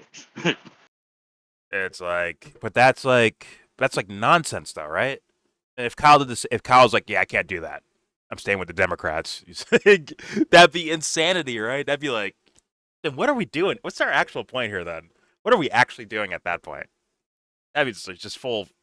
It's all fucked at that point, I would say. But okay. Either way, let's keep it moving because I do want to get to. I want to hear the rest of this. Hopefully, I mean, he has to. He hasn't brought up one fucking all the giant things that Obama did that were criminal. He hasn't brought up one fucking thing yet. Not one. They weren't criminal because Barack Obama did it. Oh, come on. That's why I'm going to do a video. I'm going to look for a video after this and see if Kyle has a video talking about Barack Obama at all and his crimes. He fucking better. What are you going to do? Just scroll through his fucking history? I'm going to search his fucking channel. I'm going to search his channel and I'm going to type video? in What? That's your video, just scrolling through his channel and seeing No. Okay. I'm recording right now, right? And I'm reacting to this video. After I'm done reacting to this video, I'm going to go in the same recording, go look for Obama mentioned in any of Kyle's videos and see if he has one where he's scorching. 2008? Yeah, whenever he says it. Because let's be honest, it isn't just 2008, right? Once again, the Barack Obama crimes carried on past that. And apparently Kyle forgot. Kyle fucking forgot. We're going to show him. All right, here we go. What's the play here? This we annoyed them and we scolded them and that was the problem. Again, the most scoldy people in the country are MAGA. The most annoying people in the country are MAGA. The ones who have never done any self-analysis is MAGA. So I think it's time for us to sort of fucking put our nuts on the table here and go, no, fuck you. I'm right. You're wrong. Weird sexual Universal innuendo healthcare is Stewart. good. It's not bad. Free college is good. It's not bad. Ending the wars is good. It's not bad. For Biden? Work week is None of those things are part of the Democratic fucking platform. Where are they at, Kyle? Was it like 3 of them that had that platform? 3 or 4, maybe? And this is all in the backdrop of Barack fucking Obama. Let me play that again. What are these things was Barack Obama like fighting for in any form or fashion? Please, let's hear it again. Nuts on the table here and go, no, fuck you. I'm right. You're wrong. Universal healthcare is good. It's not bad. Not Barack Free Obama. college is good. It's not bad. Not Barack Obama. Ending the wars is good. It's not Definitely bad. not 4-day Barack work Obama. week is good. It's not bad. Not Barack UBI, Obama. Social Security for all, is good. It's not Not bad. Barack Obama. Raising minimum wage is good. It's not bad. Medicare, Medicaid, Maybe Social Security, Barack it's Obama. good. It's not bad. Like, fuck off. What you're doing is bad. Invading fucking American cities with the U.S. military is horrible. It is fucking criminal. Building concentration camps and rounding people up and pushing them in there. ICE Gestapo thugs fucking torturing people and shooting priests in the face with pepper balls. A trade war that's spiking inflation and unemployment. All of this shit is horrible. It's fucking terrible. And it's time we stop fucking like, am I hurting your feelings by being giving you a little too much God, this guy's so terrible. He's so fucking trash. Holy fucking shit. I'm so wrecked by this. Like, I already did it. You guys weren't here when I was saying it. Jesse was here. I'm just rattling off the crimes of Barack Obama. It's like, is that the we in this scenario, Kyle? Like, you're embarrassing yourself. Remember that statement that Nick Fuentes said? Where he's like, yeah, at first, everything Trump was doing was like kind of cool looking or charismatic or charming or something like that, right? But then you start seeing things that you don't like. And all of a sudden it looks like, whoa, this is cringy. This is actually cringy. The way I initially felt, by the way. It's the same shit we've seen for 20 years. Well, it's like the facade or the perception of the image changes because the guy's doing horrible shit. Kyle, you look dweeby as fuck. That's what it looks like now when he's saying these things. We want this, we want that, we want this, while talking about a person who has never really advocated for those things. And he's out here like, oh, let's play nice. Like, you're mocking Barack Obama of a guy who's like never was with those policies in the first place. You look fucking stupid. It looks cringe. Because the content he's giving out is just so dog shit, it makes him look cringe. Even when he does something that used to be maybe funny. That's what I'm looking at right now. It's embarrassing. Go ahead, Dubster. the worst things about Trump is he's reverted back to just the uni-party stuff, where all the way back to fucking LBJ is still the same practice. Like, He didn't revert, it's not like Dubster. He he's. was doing that from the jump. It What wasn't I'm a saying revert. is he didn't do much extra. He just did the same fucking shit. Yeah, basically. Just a lot less overt in his first term, and now he's a lot more overt about it. But he's doing the same things. Yeah. He was designating people as terrorist groups, Antifa in particular, or trying to. He was banning college kids for saying the wrong thing about Israel. Withholding federal funding from colleges if they have like a BDS movement on campus, or if they protest Israel. Well, if you sum up foreign policy, it's equivocally we're still doing the liberal order stuff, hegemony. So Yeah, bombing everywhere. With that means you got to be a strong arm and only mercy once they capitulate, and not even necessarily mercy when they capitulate, which is a practice you can say uninterrupted all the way back to LBJ, and JFK could be considered the person who fought for it and died to stop that, in a sense. I'm not exactly sure if JFK was exactly the fighter of stopping the liberal order. I'd have to look into it a little bit more. I don't think so. I don't think the idea is liberal order, he's- by the way. You're taking criminals and adding these labels to them when these are criminal actions. That's the term. That's the term for spreading democracy around the world. That's what it's called. Yeah, the but liberal order. I understand, like, when you use certain words, they could be loaded, especially the way you fucking use them. I'm using it the definition way. That's But what the fucking word means. But you do recognize how people might hear that, right? It's called the liberal order, the new liberal order. Oh my god, man. I didn't fucking write it. It's older than LBJ. It's just I'm saying, who uninterrupted. cares? I know it goes to LBJ. Whatever, but that's not how people use the word liberal today. Now it's talking about a group or a team. I'm not referring to liberal as in parties. I'm referring to the fucking word, the phrase, the liberal order. That is well known to be an established term that dates back like 100 years. I understand, but you already said, hey, I'm on a team. And when you say things like liberal order or whatever the fuck, it could imply that you're fucking saying parties did this. I understand, but you have done this thing in the past where you're talking about, hey, what do you think about George W. Bush? Oh, he's a Democrat. He's a Democrat. No, I'm not saying. I'm not saying you're doing that. Democrat. I'm not saying you're doing I'm not that. saying I'm saying Democrat. people I'm might not see saying it that Republican. way. I'm saying the phrase, the liberal order, or the new liberal order. I forget which one it is, but it's a phrase, and it means spreading democracy around the world by gunpoint, forcing like regime change as part of it, like, and then forcing democracy on countries that never fucking asked for it, because we utilize that, and then that means we get to steal resources, we get to fuck their country up, we get to reduce the cost of resources for us and everybody on our side already, and we kind of divvy up their country and all that kind of shit. I understand. That's what new liberal order. I understand. You're means. using the word that someone fucking said before. I got it. But I'm just saying the way it would sound it's not my in word. 2025, the way it would sound, especially with the team playing aspect that you say you're a part of. And people might view that as like, look, it's a Republican just attacking liberals. That's what I'm reminding you of. It's not. Of, It's like, not. Yeah. real It's life. not. There you go. It's not. It's not Republican versus liberals. It's its own term. Fair enough. Either way, both parties have been part of this forever. Yeah. For a very long time. Either way, let's keep it moving. We got 10 minutes left. I'm waiting for Kyle to add some levity to this terrible script, this terrible movie I'm watching. An ad, just say, hey, well, Barack Obama, you know what? He's done some bad things too. All right, here we go. Truth, like, fuck you. If you don't get it, if you don't like it, that's your fucking problem.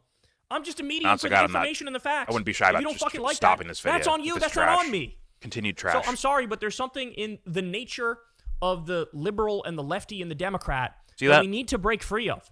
And it holds us back, right? Like I can't, to look at an election where Trump is talking about fucking Arnold Palmer's dick, right? And talking about, legal immigrants eating cats and eating dogs. To look at that and then go, talking well, about what did very I do wrong? specific It's like, thing. no, maybe the solution is be more authentic, be a little more loud, be a little more aggressive, be a little more scoldy, be a little more passionate. Like, hey, here's what I believe, and I'll fucking stand be on this 10 authentic toes down. by doing what That's Kyle we need. We need that says. fucking swagger. We need that aura, as the kids would say. So I just think this analysis is just wrong. It's too, like, are we really having the conversation in the year of our Lord 2025 about, like, nitpicking ourselves? Well, I would say as we have, like, the far right fucking goose stepping through Washington, D.C.? Is that really what we're doing? Trump is, like, crypto scamming his own fucking supporters, and I'm supposed to sit here and say, well, maybe that thing I said hurt your feelings. Like, get the fuck out of here. Okay. But now we'll wrap it up on this one. Now they talk about Gaza. Here we go. Beliefs, but there was a compromise that could be met, and that tolerance in and of itself is conditional to democracy working. Forbearance, I think, is the formal term that political science uses. You have to put up with folks. That's right. If they, as long as they're not actively hurting you, right, you've got to put up with them, and you can battle them, and ultimately it gets sorted out in politics, and the winners get to move their agenda forward, and the losers lick their wounds and come back later. Yeah. But there's always that sense of, but we're not going to call each other vermin. Right. And we're not going to try to crush you if you lose. That's right. But we're not going to target you. But the brains have been, broken, through exploiting grievance and anger. And, in talking about the left, that the fact that so many decided to not vote out of protest because they didn't feel that the situation in Israel, the ethnic cleansing of Gaza and whatnot, was not going to be dealt with by Kamala, or however that goes. So you get this protest vote of people not willing to make a compromise for what you used to talk about as the incremental progress. Yeah. Well, and look, that's the thing that I spent a lot of time talking to younger leaders about this. Yeah. And there's no simple solution to it, but I will say that part of what a liberal democracy requires is an acceptance of partial victory, right, and not perfection. When I was in the White House, I'd sit around on any issue with my cabinet or my staff, senior staff, and we'd go around analyzing everything. And at some point, I'd say, all right, I think I've got all the information. If we do X, is this going to make things better? Couldn't be Libya. And I'd say, Couldn't be Syria. Better is good. Yeah, we're not going to get to perfect. Right. If you're telling me that the Affordable Care Act is going to insure 50 million people, do I think that's better than if we were starting from scratch and I could get a single payer plan instituted and get that through Congress, and suddenly we had universal health care and we had taken the profit motive out of, do I think that would probably be a smarter way to do it? Absolutely. Right. But since I can't do that, come on, I don't Kyle. have the votes for that. How about this? Come on, Kyle. We can make it better. We can make it better. Right. And this. There it is, Kyle. This sense that things aren't worth it unless we get everything we want. Okay, now I'm pissed off. I'm pissed off by that. All right, there we go. Is this what Trump does with MAGA? Does Trump say to MAGA, like, hey, listen now, sit down, little Timmy, I got a story to tell you. I think you need to be understanding and realize you got to take a half loaf, Kenny. Sometimes you got to accept 15%. You got to accept 15% instead of 100%. No, he's out there. He's fucking doing whatever he wants. He's doing whatever he wants, right? And he's getting away with it. Even when the courts say you can't do that, he's like, watch me. Like, and by the way, let's be clear, all of it is horrible. All of it's the worst things I've ever seen in my fucking life. What Democrats are yearning for in this moment is a lefty to come along and say, with the same sort of swagger and certitude of Trump, but on our side say, no, we're actually going to do the good thing. Yeah, he's lying. There's nothing you're going to do to fucking stop us, right? We're like, look, here's the thing. Is Kyle about to imply that Barack Obama didn't get single-payer healthcare pass because he's too nice to the other team? He's being too nice about it. He's such a loving, nice, empathetic man that he couldn't get it done. Or did he use Mitt Romney's fucking healthcare policy? Come on, God. He's fucking lying to us. Once again, we're gonna look up videos after this video's done with. We're gonna Oh, look I up. got you already Oh, you got me. You posted in the some. chat. Okay. All right. Yeah. Awesome. Oh my dear fucking lord! I thought Kyle's gonna scorch him. I actually thought that for like a second here when I was watching his reactions to while Obama was talking. It was like, oh my god, you had the ability, you had the ability to do this shit if you wanted to, but you didn't do it. I thought he was gonna like scorch him, like you did that on purpose because let's be real, you fill your cabinet up with bankers, Wall Street, insurance motherfucker. Like you do that shit. You're as what's the word? Like Wall Street Democrats or establishment Democrats. Like you're that guy. That's because that's what Barack Obama was doing, right? That's the way the way he was as president. But what's Kyle doing now? Look what he's doing. He's like, no, Obama was just too nice of a guy. Way too nice. Fuck my life, dude. What are we doing? Maybe he'll say it. Maybe we'll find out. Here we go. Everybody understands to one extent or another that, yes, compromise is a thing. It exists in the world. It's hard to get everything you want through. Yes, of course. But, like, you have to give people the feeling that you're at least trying to get the actual ideal policy. Because if you don't, then people feel like, well, what's the point? Like, what's the point if you're not going to make because this is the way negotiations work, right? You make the passionate argument for, I want the whole loaf, I want this whole fucking thing. And then they go, you get none of it. And then you go, no, I want the whole fucking thing. They go, you get none of it. Pause. And then eventually whittle it down and maybe you get 70%, right, of the loaf. But, like, Pause. if you go into it saying, well, I want 50%, and they go, you get none of it, then you agree at 25% or 20% or whatever the fuck, right? And it's like... So Obama's just a bad negotiator. He really, because he hinted at it before he got elected, right? During the campaign trail. He hinted at the idea of, universal health care, right? Didn't outright deny it. He did more so like the Bernie Sanders thing with Assange. I'm aware of the issue. It's basically what Obama did as he's, running for office. Now he's years after being in office and saying, man, I would really like single payer or universal health care. I really like that. But just can't do it. But in the midst of his presidency, no fucking mention. Now you guys make that make sense. When he's campaigning and when he's out of office and he's done. He can't run for president anymore. He's done.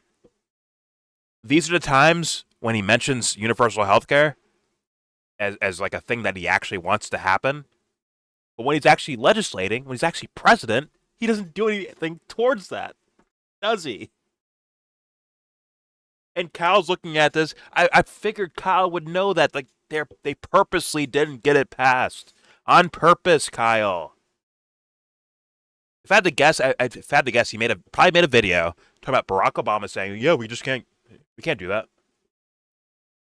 And Kyle's probably like, well, listen, because you're saying you won't get the votes from the Democrats, right? Because they had the majority in these certain years with Barack Obama in office, right? They had the majority. And the idea is that Obama wouldn't get the votes from Democrats, right? And Kyle would say, well, fucking scorch them then. Fucking rally around the country in their states and say, these guys don't support the thing that you guys want. These politicians don't support what you want. And thus you can kind of run them out of office. If I had to guess, that'd be something that Kyle would definitely say. If I had to guess. No. What? Democrats are better than Republicans, even if they suck at being Democrats. They're still better than Republicans. He's just...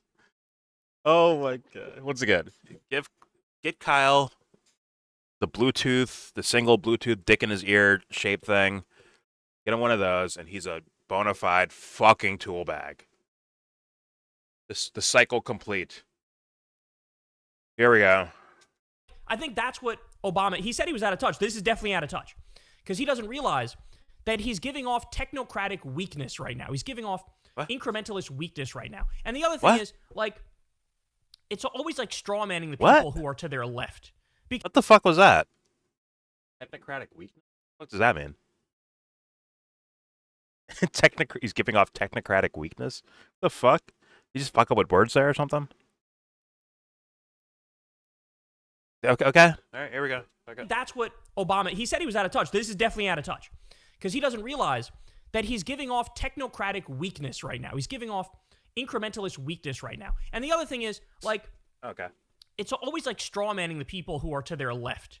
Because they act like it's unreasonable, like the pro-Palestine protesters were unreasonable, when literally their point was like, hey, Biden and Kamala, please stop arming and funding a genocide. I just scrolled through social media and saw a baby with its head blown off and saw another caught underneath rubble and bleeding out and dying. And I just saw a World Central Kitchen worker get murdered. And I just saw hospitals being bombed and schools being bombed and a right to rape protest happen in Israel. Can you please stop sending these psychopaths money? Can you please stop sending them weapons? And then you have, Kamala on the campaign trail. What? Basically not breaking from Biden, who's arming and funding the genocide. Oh, really? And somehow, these are the bad guys?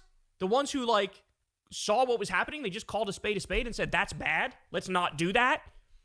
It's just sick. It's just gross. If you say, how dare you purity test over something like genocide, it's like, so are you against literally all purity tests?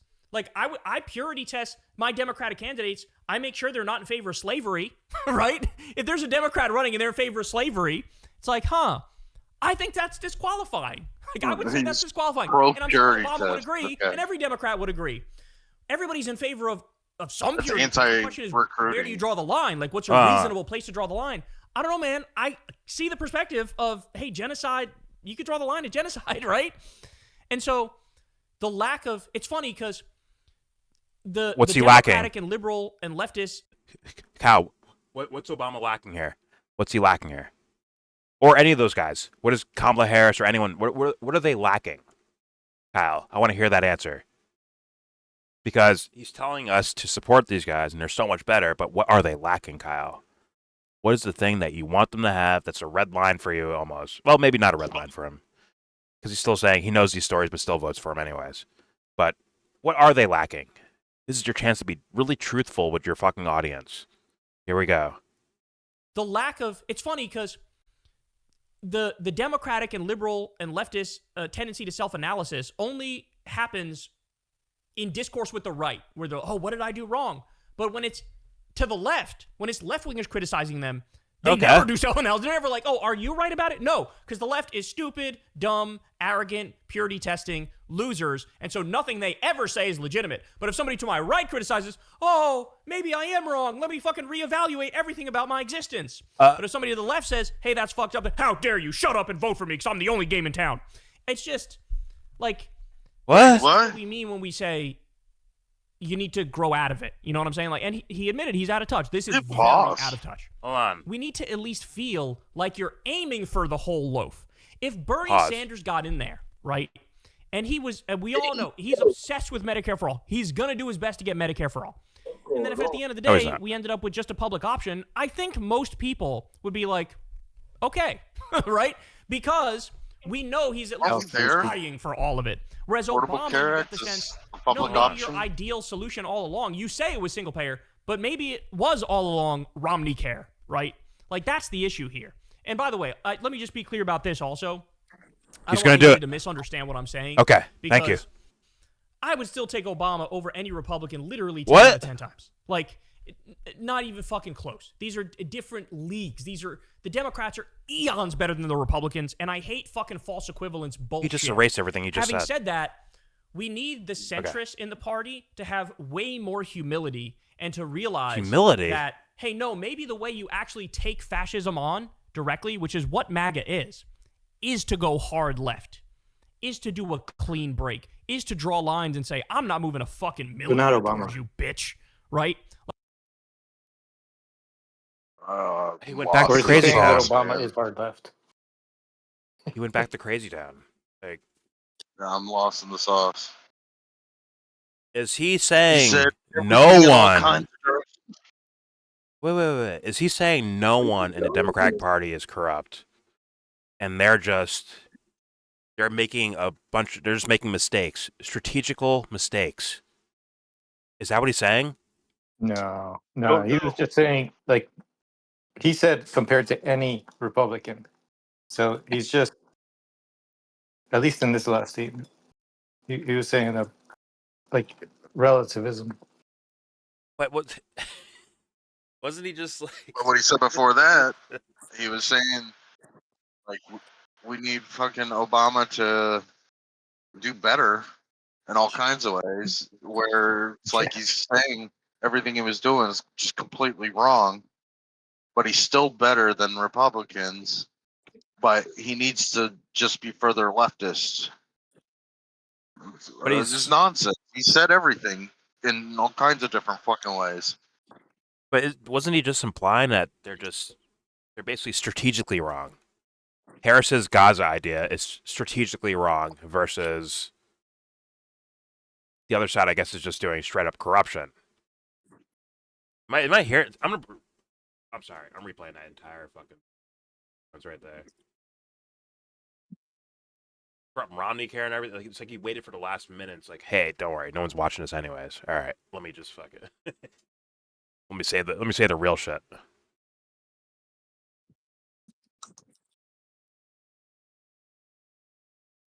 Israel, can you please stop sending these psychopaths money? Can you please stop sending them weapons? But what if they are And you that, have, Kyle? Kamala on the campaign trail. What if Kamala or Biden or Obama are that type as well? Kyle. Why is that? He's like not even considering that idea. Like, no, they're doing exactly what they wanted to do, which is part of like the plan, if you will. But let's continue. Here we go. Basically not breaking from Biden, who's arming and funding the genocide. And somehow, these are the bad guys? The ones who, like, saw what was happening? They just called a spade and said, that's bad. Let's not do that. Like, it's just... Where did Kamala say, let's not do that? If you say, it's sick and how it's dare gross. you purity test over something like genocide? It's like, so are you against literally all purity tests?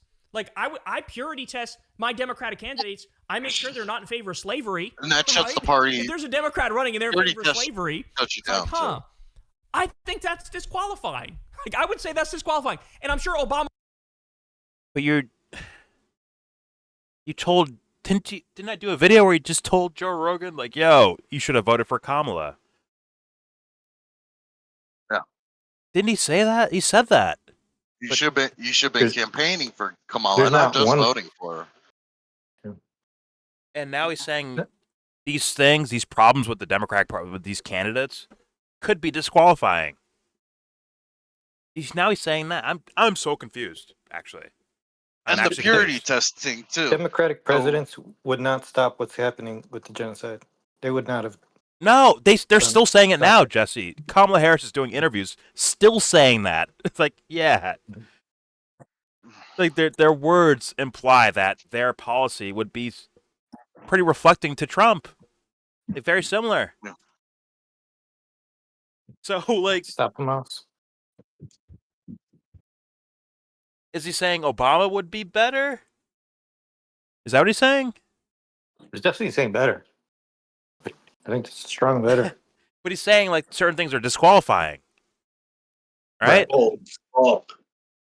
Is he not saying that? He's saying that. So thus, why are you telling people to vote for Kamala Harris when there's things that are disqualifying for you? Does that make sense, anyone? Like, you said, like, oh, if my candidate supported slavery, that's disqualifying. Okay, you're done. So my red line is genocide, right? And they were supporting it.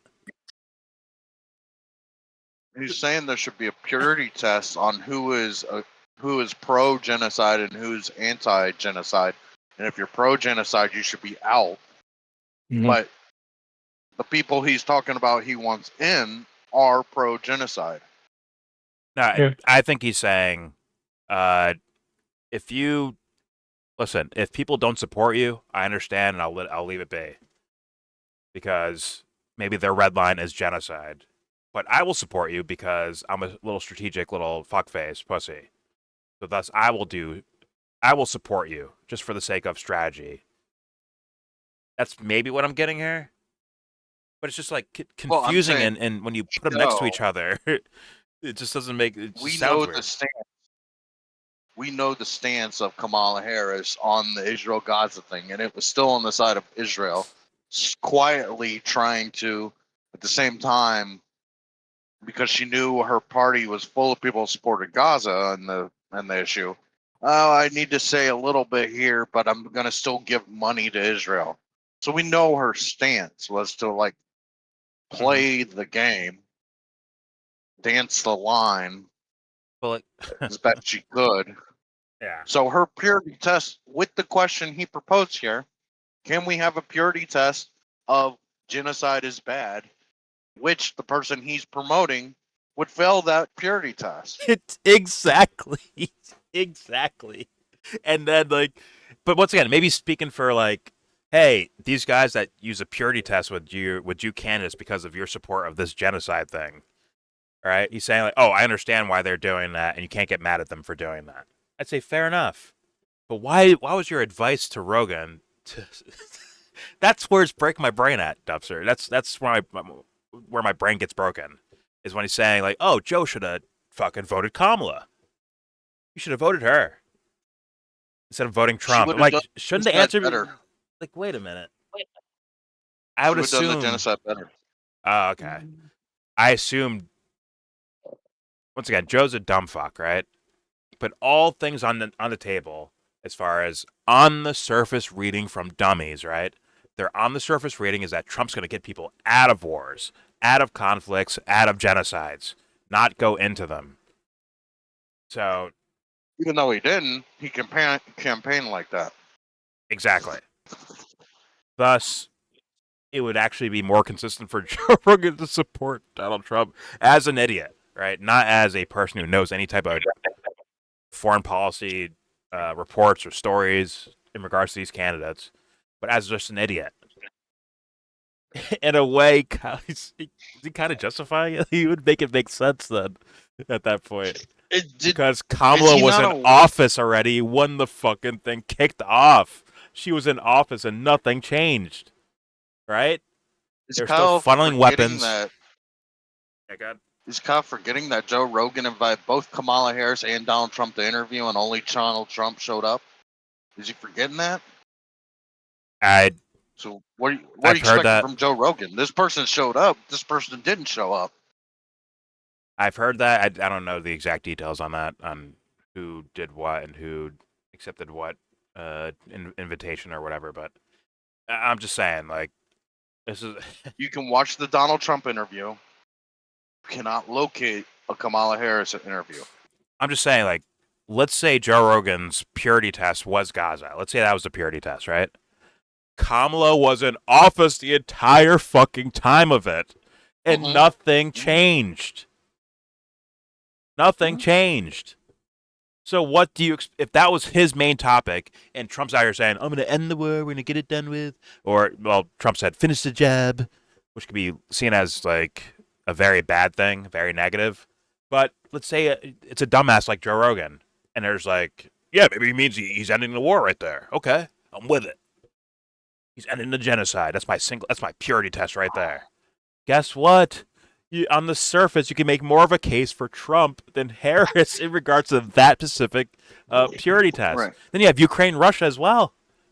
On the surface, you would take Trump in that situation, wouldn't you? If you're doing the lesser of evil thing, and if you're a dumbass And you just got the believing what they're Kamala saying. Harris. You got the Kamala Harris quote. I would do nothing different than Biden.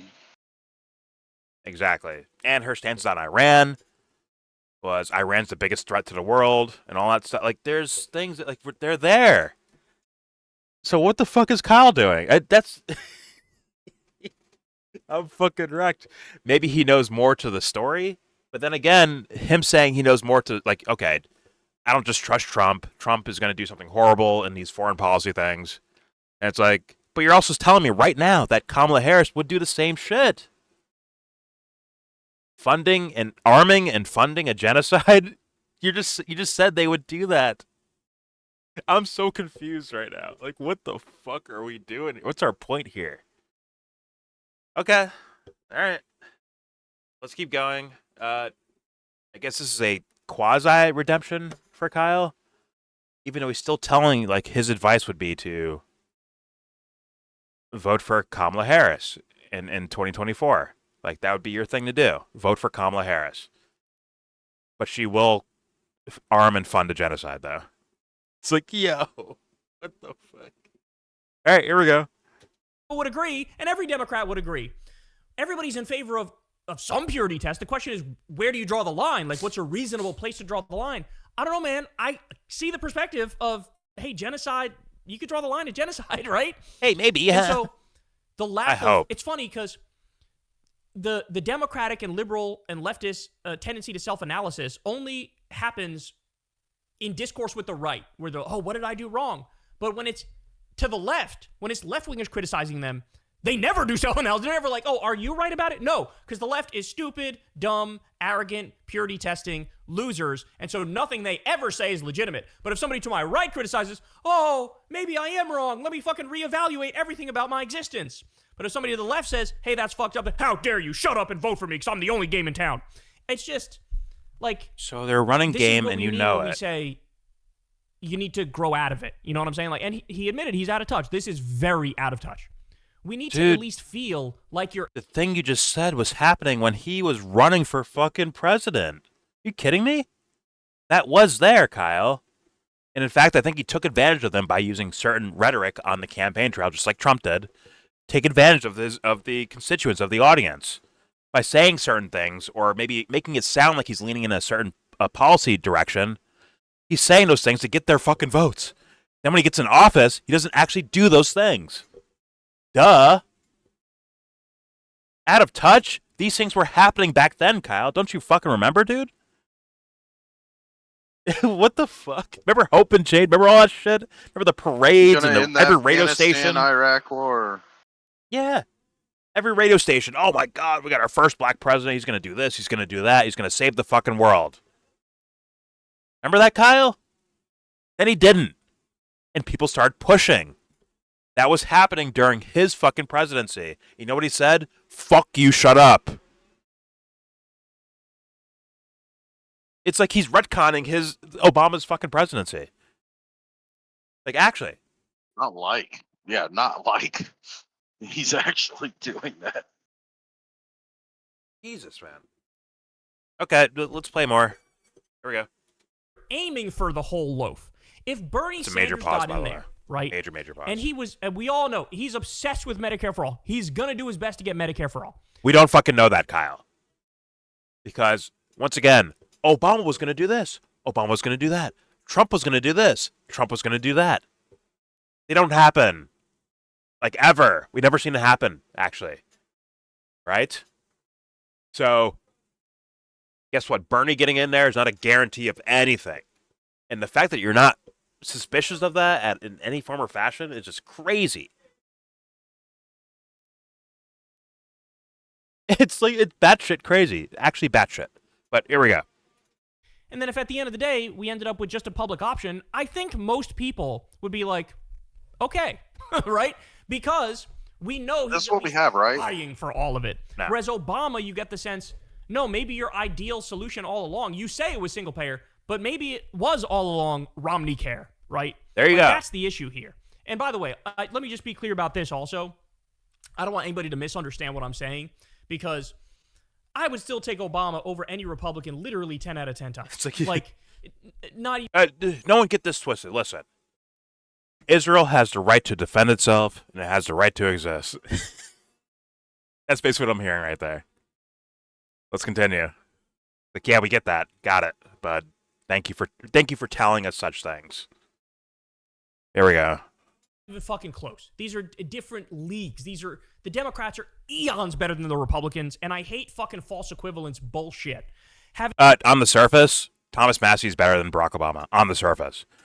If you're pure, hold on, real quick. If your purity test is foreign policy, guess what? Obama loses to Thomas Massey. Maybe even Marjorie Taylor Greene, but I don't trust her too much. I heard her talk, and she's not. I don't know. She's not, staunch enough on these things. Thomas Massey seems more like he's like kind of like, this is like a red line. I'm not doing that. I'm not going to do this. On the surface, once again, they could all be bullshitting and lying for all I know. But when it comes to foreign policy, on paper, we have 8 years of Barack Obama's presidency and his foreign policy, horrendous, criminal. Guess what? On the surface, Thomas Massie outflanks him. If you were a single issue voter on something like genocide, guess what? You take Massie over Obama on paper, and there's no way Kyle can make a case otherwise. Once again, as Kyle said, if the red line is genocide, right? Like, okay, the purity test is genocide. If they would move in this direction at all, I can't fuck with them. Guess what Barack Obama would be doing? Arming and funding, just like he did when he was when he's president. You don't think those things led to where we're at now? You're out of your mind if you don't think that. And once again, on the surface, Thomas Massie is not with that shit. He votes against it every fucking time from what I've seen. When it comes to funding and arming and all that shit. So guess what, Kyle? You're lying to your audience, or you're just you're deluding yourself. Go ahead, Dusty. I would just like to make my Kyle type push for the Republican Party. Vote Mitch McConnell and Lindsey Graham instead of Chuck Schumer and Nancy Pelosi. Like, it's a world of difference. I'm telling you, it's a lot better just because they have an R next to their name instead of a D. Those are 4 L's, by the way. McConnell, Graham, Pelosi, and Schumer. Those are 4 fucking L's. Holy Christ. 2 of them are better than two of these pieces of shit don't stink like the other 2 pieces of shit. And they're just here forever. Like, they're here in perpetuity. Like they're just here forever, apparently. Like, don't these guys, like, do they actually, like, do elections for these guys? They're just always here. Every fucking year, I see a Lindsey Graham or a Pelosi somewhere. Like, they're just here. Like, these guys are the actual fucking kings because they never go anywhere. They're always here. Right. Crazy. But, all right. Let's keep Could going. Kyle practically wait till like the post credits to start commenting on Obama? He's like, He's not "All even right, only the commenting on diehards are Obama. gonna be here. You know, everybody else left. Like, Jesse. only people who really are my fans are gonna hear this Yeah. at the end." Jesse, he didn't even bring up any of Obama's crimes. So guess what? He left Obama alone. He left him alone. And now he's kind of picking at the carcass of someone who can't win. Right? Like, oh, Harris was actually, like, she has some bad things about her. She's better than Trump, but she has some bad stuff about her. He can't say that during campaign season, can he? Because that might hurt the Democrats from winning. Fuck my life. Here we go. Having said that, we need the centrists in the party to have way more humility and to realize that, hey, no, maybe the way you actually take fascism on directly, which is what MAGA is to go hard left, is to do a clean break, is to draw lines and say, I'm not moving a fucking millimeter towards you, bitch, right? Like, that's how you fight it. You fight it by saying, Benjamin Netanyahu is doing a genocide and he's fucking MAGA and coddling Trump's nuts. Well, we're going to defund that motherfucker, cut off the weapons, and arrest him for his war crimes. You understand what I'm saying? This is denying fucking history, I don't know, man. This What just the strikes fuck? me as very... You can go back to fucking World War I. Both fucking sides have been on the side of Israel for fucking 100 fucking years. I mean, who oversaw the longest period of time since this October 7th thing happened? The fucking Biden administration. Biden and Harris. And then, like, the way that Trump, once again, on paper, stopped the thing, right? On paper. It's like, it looked like they did it overnight. I don't believe that, but I'm saying on the surface, it looks that way, right? It looks like he's like, all right, we're done with this, okay? BB, that's enough. You're making yourself look bad, okay? We're going to stop this right now. We're going to get the hostages back. On the surface, it makes it look like they did it, like, overnight and just got it done. Which means, what the fuck was your excuse, Biden and Harris? Democratic Party. What was your fucking excuse for that? Like, It's so dumb too. He's literally saying one of these two parties is better in the sense of we're gonna undercut our scapegoat that gets to do things we want done without us taking the blame for it. And we think one of these two parties is more in favor of cutting this off than the other party. It's like, no, dude, you've both been in the same fucking bed. Like, you're denying fucking reality. This has been what we. It's so stupid. But dude, on the surface, what has happened? The first like kind of main ceasefire deal, they're giving Trump credit for that. Now this new ceasefire deal, they're giving Trump credit for that on the surface. Once again, I think behind closed doors there's something weird happening, but let's just say on the surface, which means if your red Credit line for a is the failure. God, hold on, if your fucking purity test is the Gaza thing, hindsight would say you picked Trump. That's the whole weirdness about all of the like. Actually, now me personally I would say don't fucking do that. That's terrible. No, he's got to do because horrendous shit. he's not. He's not really doing peace either. He's fucking wiping these people out too. But once again, people came to me and told me, well, at least it'll stop now compared to like the Democrats. At least it's slowing down. At least not as many people are dying now. That was a win for some people. Believe it or not, like directly arguing that to me, which made my eyes roll and my brain fucking scramble. But It's just ignorance, lack of information. it was before he actually took office, so I'll be fair. But I still was aware of like the ideas that were out there in the actual plan for Gaza. But yeah, once again, on the surface, hindsight, Trump fans should be like, yo, Kyle, we actually got a ceasefire. 2 of them, actually. We got 2 ceasefires done. What did Biden do? What did Harris do? No. That's just a pointless slap in the face. It's literally pointless, but it's a slap in the face. Yeah, but I'm saying the way would Kyle, have no like sting behind it. Ugh. I understand, but Kyle's arguing from the opposite team, saying the same shit. It'd be better if we were in office. Right. And it's like, you have no real evidence of that. And now these Trump fans have fucking ammo to use against you in this exact argument. Like, look, we got ceasefires done. What'd you guys fucking do? Nothing. Fucking nothing. Kept your mouth shut and fed them money and ammo. I mean, Right. And we could go to a previous Palestine-Israel conflict where probably Obama or probably even Bush or Clinton were doing the same thing. Yeah, we're calming it down. We're telling Israel chill out, but it just didn't make mainstream news like this is. Oh but yeah. There's probably points in history where we're like, yeah, we're telling Israel chill out. Palestine's wrong, but we're telling Israel to calm down. Oh yeah, that's been a thing from presidency to presidency about, hey guys, stop expanding all these settlements at this rate in the West Bank or in Gaza, mostly West Bank, right? Stop expanding these territories, stop bulldozing houses. But guess what? It would happen anyways. It happened anyways. Right. It looked nice on paper. Yeah, take 2 houses a week instead of 4. We need these numbers go down.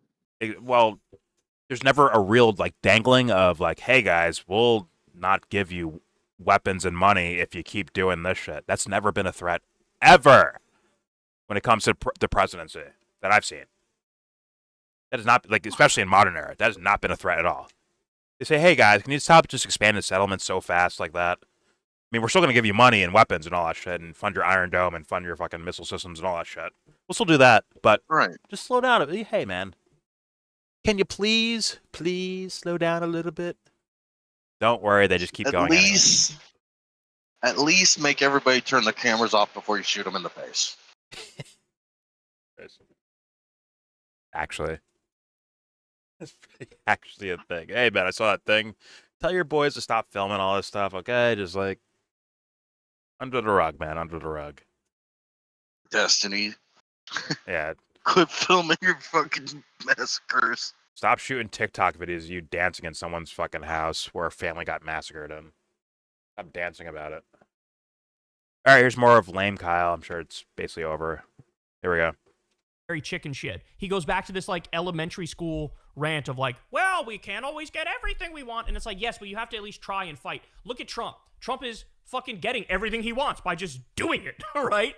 And there you are like, yeah, but the rules and the fucking system and the regulations and it's like, and this is why, people feel deflated on the left. Kyle, once again, this is my humble opinion here. If Barack Obama actually did like Trump and just fought for what he wanted, it would just be Trump again. Like, oh, he's going to more aggressively deport people, more aggressively fight foreign wars, more aggressively drop drone bombs. Come on. I'm for one of those things. Deport the people. God. It's just hit Obama's actual policy reflected Trump's, just to a lesser degree and a lot more quiet. Once again, I'll say it again. Trump is still trying to approach the record of Obama's deportations, by the way. He's still trying to get there. I'm just saying. He needs to Haters. surpass it by 10. He needs to You're a surpass it by hater. 10. Yeah, let's get Obama 2.0 in here. Love that. I would love guy. that. I do. Isn't he isn't his library, like, even after he's out of fucking office, isn't his library fucking over, like, low income Yeah, people and it's shit like that? terrible. It's terrible. And it's awful. Terrible. Does he let the homeless people sleep in his library? No. No, they're not even allowed there. And also, haha, yeah, I can't believe I entertained that question. Here we go. Well, that But is the yeah, thing, whatever. I'm homeless just people. talking shit. Yeah, his library was not like a great addition, in my opinion, to the area. Not if you're poor. All right, let's continue. To be fair, they don't. They actually feel very energized, end but of they're the video. energized to fight back aggressively in the face of fascism, not to do this centrist fucking hair splitting like Obama's doing in the face of fascism. So, yeah, not great, man. Not great. The only part I liked was him going after Trump, but the rest of it struck me as him being correct that he seems very out of touch. Hey, y'all, do me a favor. Wow. Beautiful. Now, let me see. Jesse said he linked. Not gonna find it. I don't think you'll find it. He said he found one. Huh? Obama would have tried to Jesse said stop he a found one. runaway Bernie primary win. No, he did try to stop, I believe. But here, let's hear it. Let's hear it. So not that one. The one that's Different one? so I have a short one is the Obama, the Obama's most report liberal card. president, Okay. and then yeah, that one's a quicker one, right above that report card. Okay.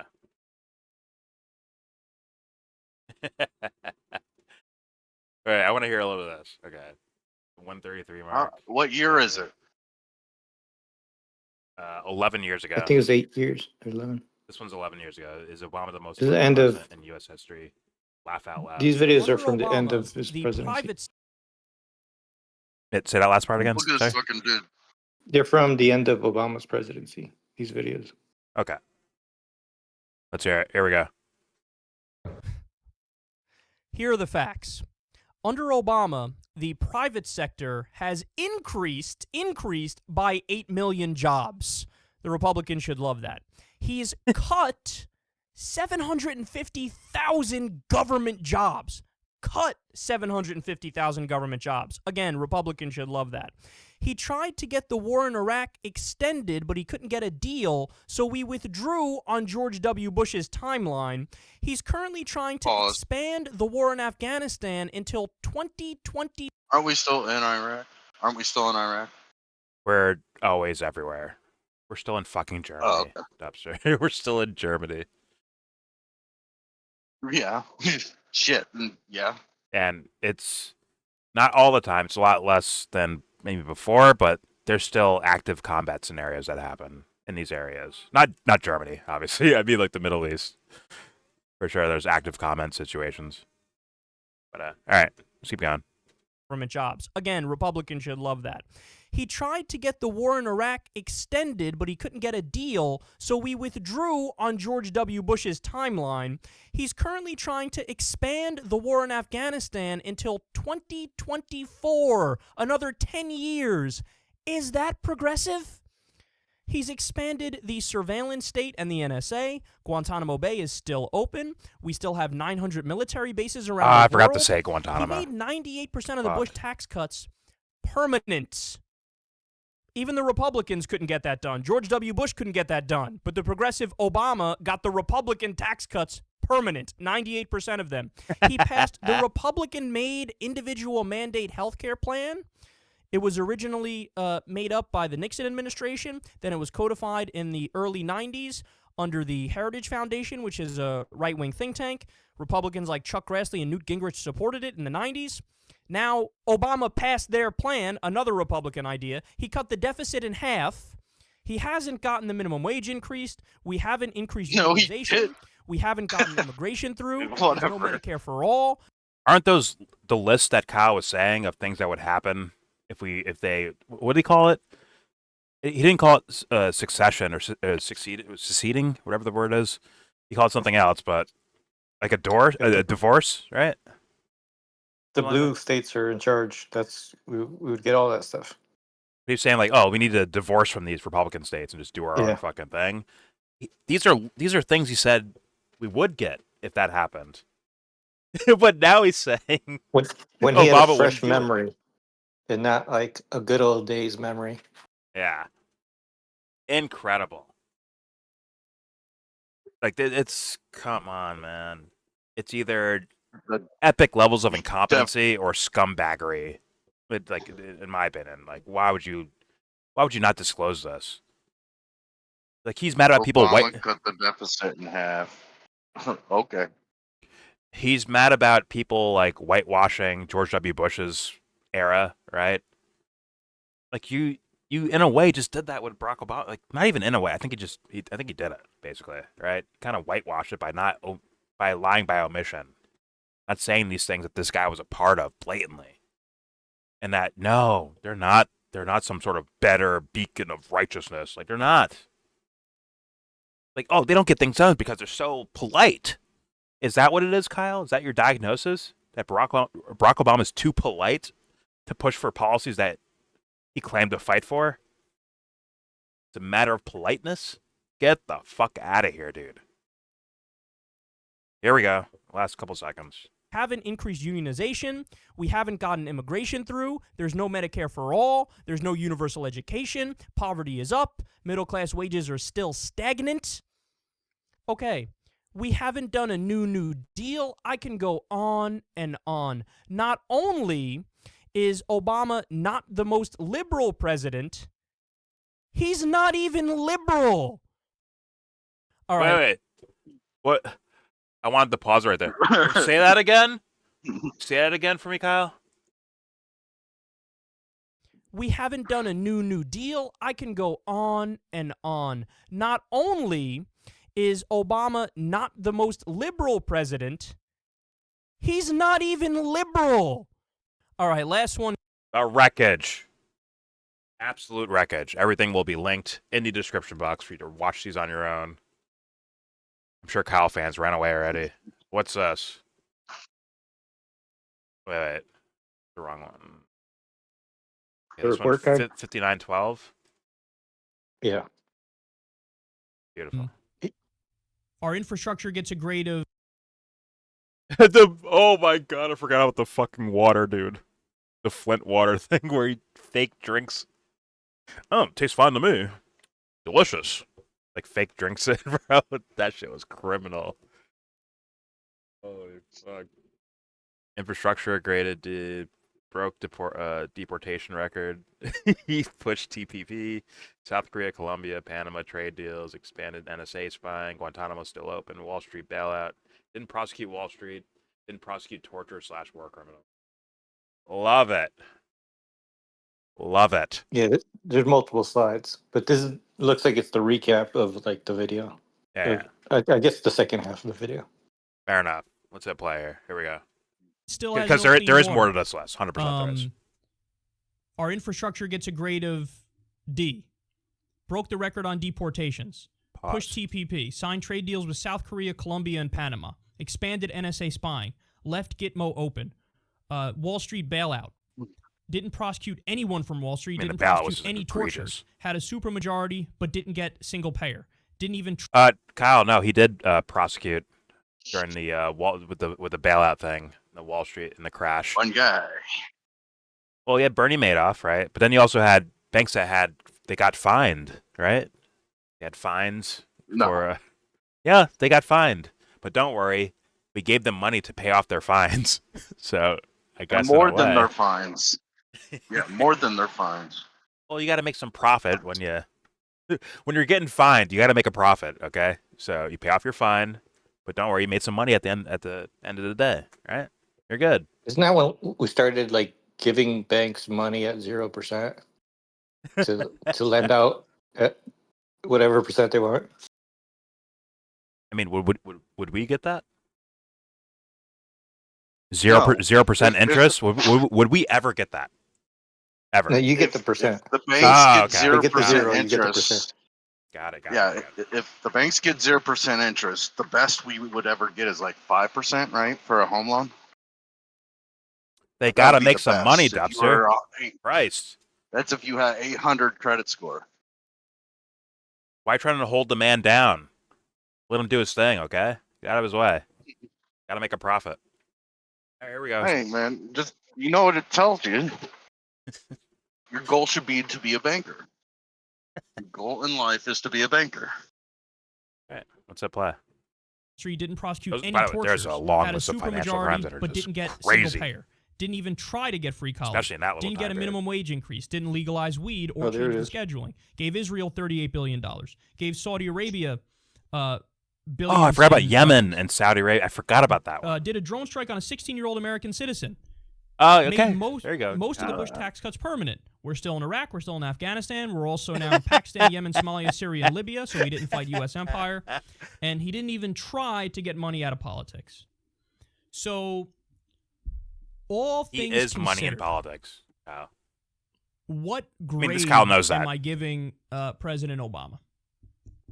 An F.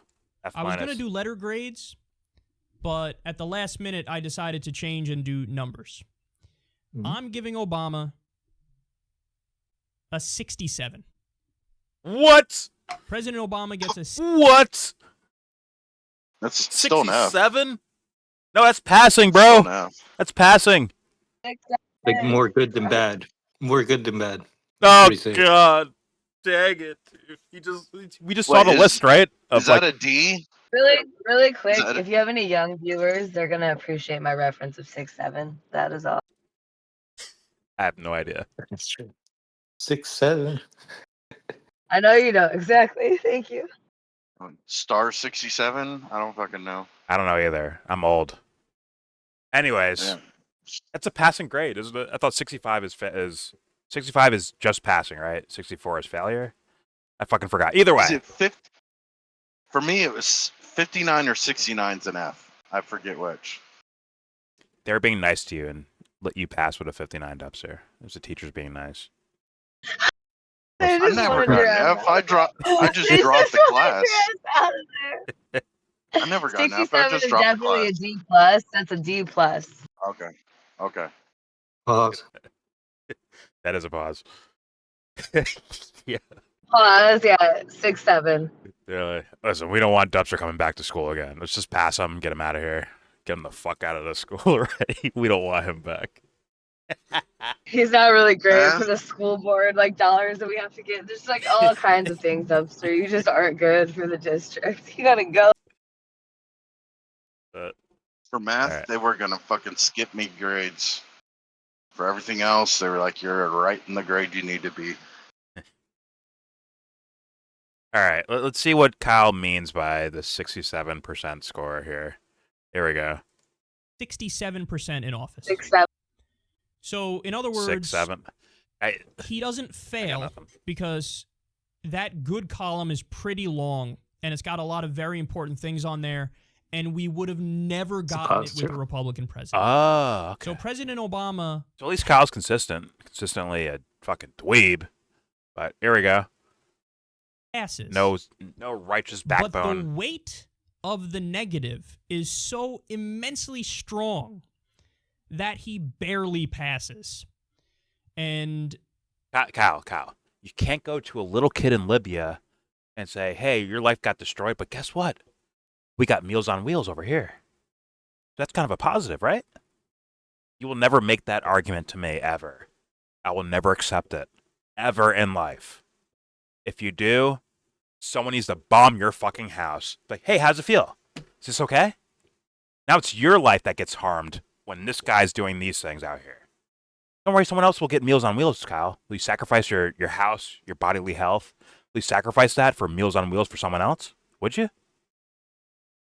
What if it's unnecessary? Does it make it worse for you? What do you think, Kyle? Fucking hell. I don't think this guy would take a punch in the stomach for Meals on Wheels, let alone his life destroyed. But he expects other people, without volunteering for it, to just accept this shit and say, yeah. Barack Obama overall was kind of a positive. Look at the positives on his list. Look what he did. See that? Fuck my hell. I mean, I can't do it. I can't do it.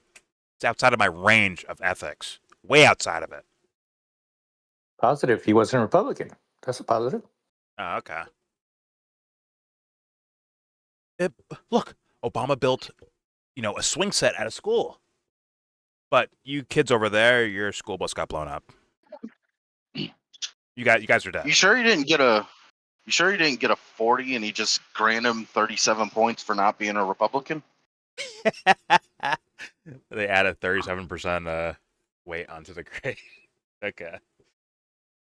It's like the test where you Or 27. Hey, 27. Hey man, you spelt your name right. We're gonna give you points for that. Congratulations. You get it. You start with an automatic, 20 plus points. Good job. Unfortunate, some kids fuck their names up on those tests and lose points. Anyways, yeah. You ever get grade curves? Like if the top student got like a 93, that means everybody gets an additional 7 points. Yes. So that person got 93, still got 100. Listen, we're doing too much school talk. I hate school. I don't want nothing to do with it anymore, okay? I'm moving on. Yeah. These things that Kyle calls positives, it's just, why are you... What is that compared to someone who's actually trying to fight for some sense of righteousness or something good happening in the world? I don't understand. Although, well, I understand their point would probably be like, well, these guys, if you voted the other way, these guys, they wouldn't give you anything. But you'll get all the negatives, but you won't get any positives, right? Which is not even proven, by the way. But they just say that as their argument. It's just like, I can't do it, man. I can't support someone that's gonna blow someone up, for the sake of my benefit, right? Hey, at least I'll get something. I mean, those guys are dead, but I'll get something out of this. Yeah, that kid, his arm's missing now. Don't worry, I got something out of this. I can't think that way. I can't move that way. Good luck to Kyle doing so, I guess. Kyle's been doing this for a long time. And yeah. One thing that, the other candidate made promises. And they're not in office, so they didn't have a chance to fail you on those promises yet. Right? That's really what happens. Fair enough. And what's this last one? Or Obama should. Okay, Obama would have tried to stop a runaway Bernie primary win. I didn't look at that one. I just thought the headline was ironic for what you were saying. Let's see a little bit of it. And this is, where is this from? 5 years ago. Obama would have tried to It was revealed last week that Barack Obama would speak out against Bernie if it looked like Bernie was going to run away with it and get the nomination. There you go. This was a big story about a week or so ago. I sound sad, Kyle. Now, this story proves two things. Number one, Obama actually self-identifies as a centrist status quo manager. That he understands. It does sound really sad. So all the progressive talk on the campaign trail, Bernie's my dog, like bro. He was further left than he How is. dare you? He knows that was just a charade. That's my He dude. knows that was just an act. He knows that was just what he does on the campaign trail to then get in office and then get serious about the job of being president. That's the first thing. The second thing is, now everybody's talking about the first thing and everybody Maybe understands he's like that. sick or something. Sounds The a little second sick, point, too. which I haven't heard many people talk Why about, did which I he also think wait is till he disputable, was is 40 that to dress like Eminem? he's terrified that in a situation where Bernie wins, Midlife crisis. Okay, he's got the top down on the convertible. He's got his nipple rings. He bleached his hair. Because Crystal dresses him. He's just Crystal. he's blazing 90 miles an hour down the street with a vape pen in the mouth, and he's just blasting. Here I go again on my own. This is what Kyle's life is now. Okay, we all accept this. We love it. All right, here we go. We've all been there. We've all been there. Bernie's legacy would dwarf his and put his in historical perspective. And then history wouldn't look so kindly on him. I made a video legacy. like this the other day. And he's terrified of that. I think So I the said takeaway that. there is, Did I say that in my Kyle video? Where I'm like, yo, if someone like legit actually became president and actually did some legit shit, everyone would look suspect after that. Like, yo, George W. Bush, were you fucking with us the whole time? Yo, Obama, were you fucking with us? Trump, whoever, Biden, yo, were you guys like purposely doing corrupt things when this guy just walked in and did like some shit we wanted the whole time? They'll look crazy. Makes you think. Makes you wonder. Here we go. and he's terrified of that. So the takeaway there is, I don't know if he's worried about in my legacy. estimation, Might be worried I about think that Barack being a Obama cares way manager. more about his legacy and the respect he wants on his name than he cares about actually fixing our terrible, disgusting, broken system. Remember, guys, it was just a few weeks ago, maybe a month ago, where we covered a story where apparently Obama's team, and they were saying this out loud as if like, you know, like, I don't get it. Why is this the case? They were saying, I don't understand why healthcare is like one of the top things that all these candidates are running on. I don't understand why so many candidates are seemingly pushing for Medicare for all. Now, at this point, it's, you know, pretty much only Bernie, who's really never wavered even a little bit on that. But they're amazed that healthcare... And Bernie's dick is just so giant and huge and perfect. Perfect ergonomics. I love Bernie's cock. Thank you, Kyle. I understand you're campaigning. Campaign season, probably, right? What month is this from? 5 years ago. December 2019. Yep. Okay. Campaign time. Campaign season. Got it. Got it. All right, here we go. Care is center stage. Why? Because in their mind, they go, "What? We wasted a lot of political capital, and we got Obamacare through, and so like that's check. Next, moving on." And isn't that so indicative of one of the many problems with Obama and his administration and his team? Is that they think like, well, that's enough. We did as good as we possibly could on that front. Same idea with Dodd-Frank. Dodd-Frank comes along, and it is a watered-down half measure which doesn't address the core problem which led to the subprime mortgage crisis and the Great Recession. It doesn't even bring back Glass-Steagall, which is absolutely necessary if you want to avert the next crash.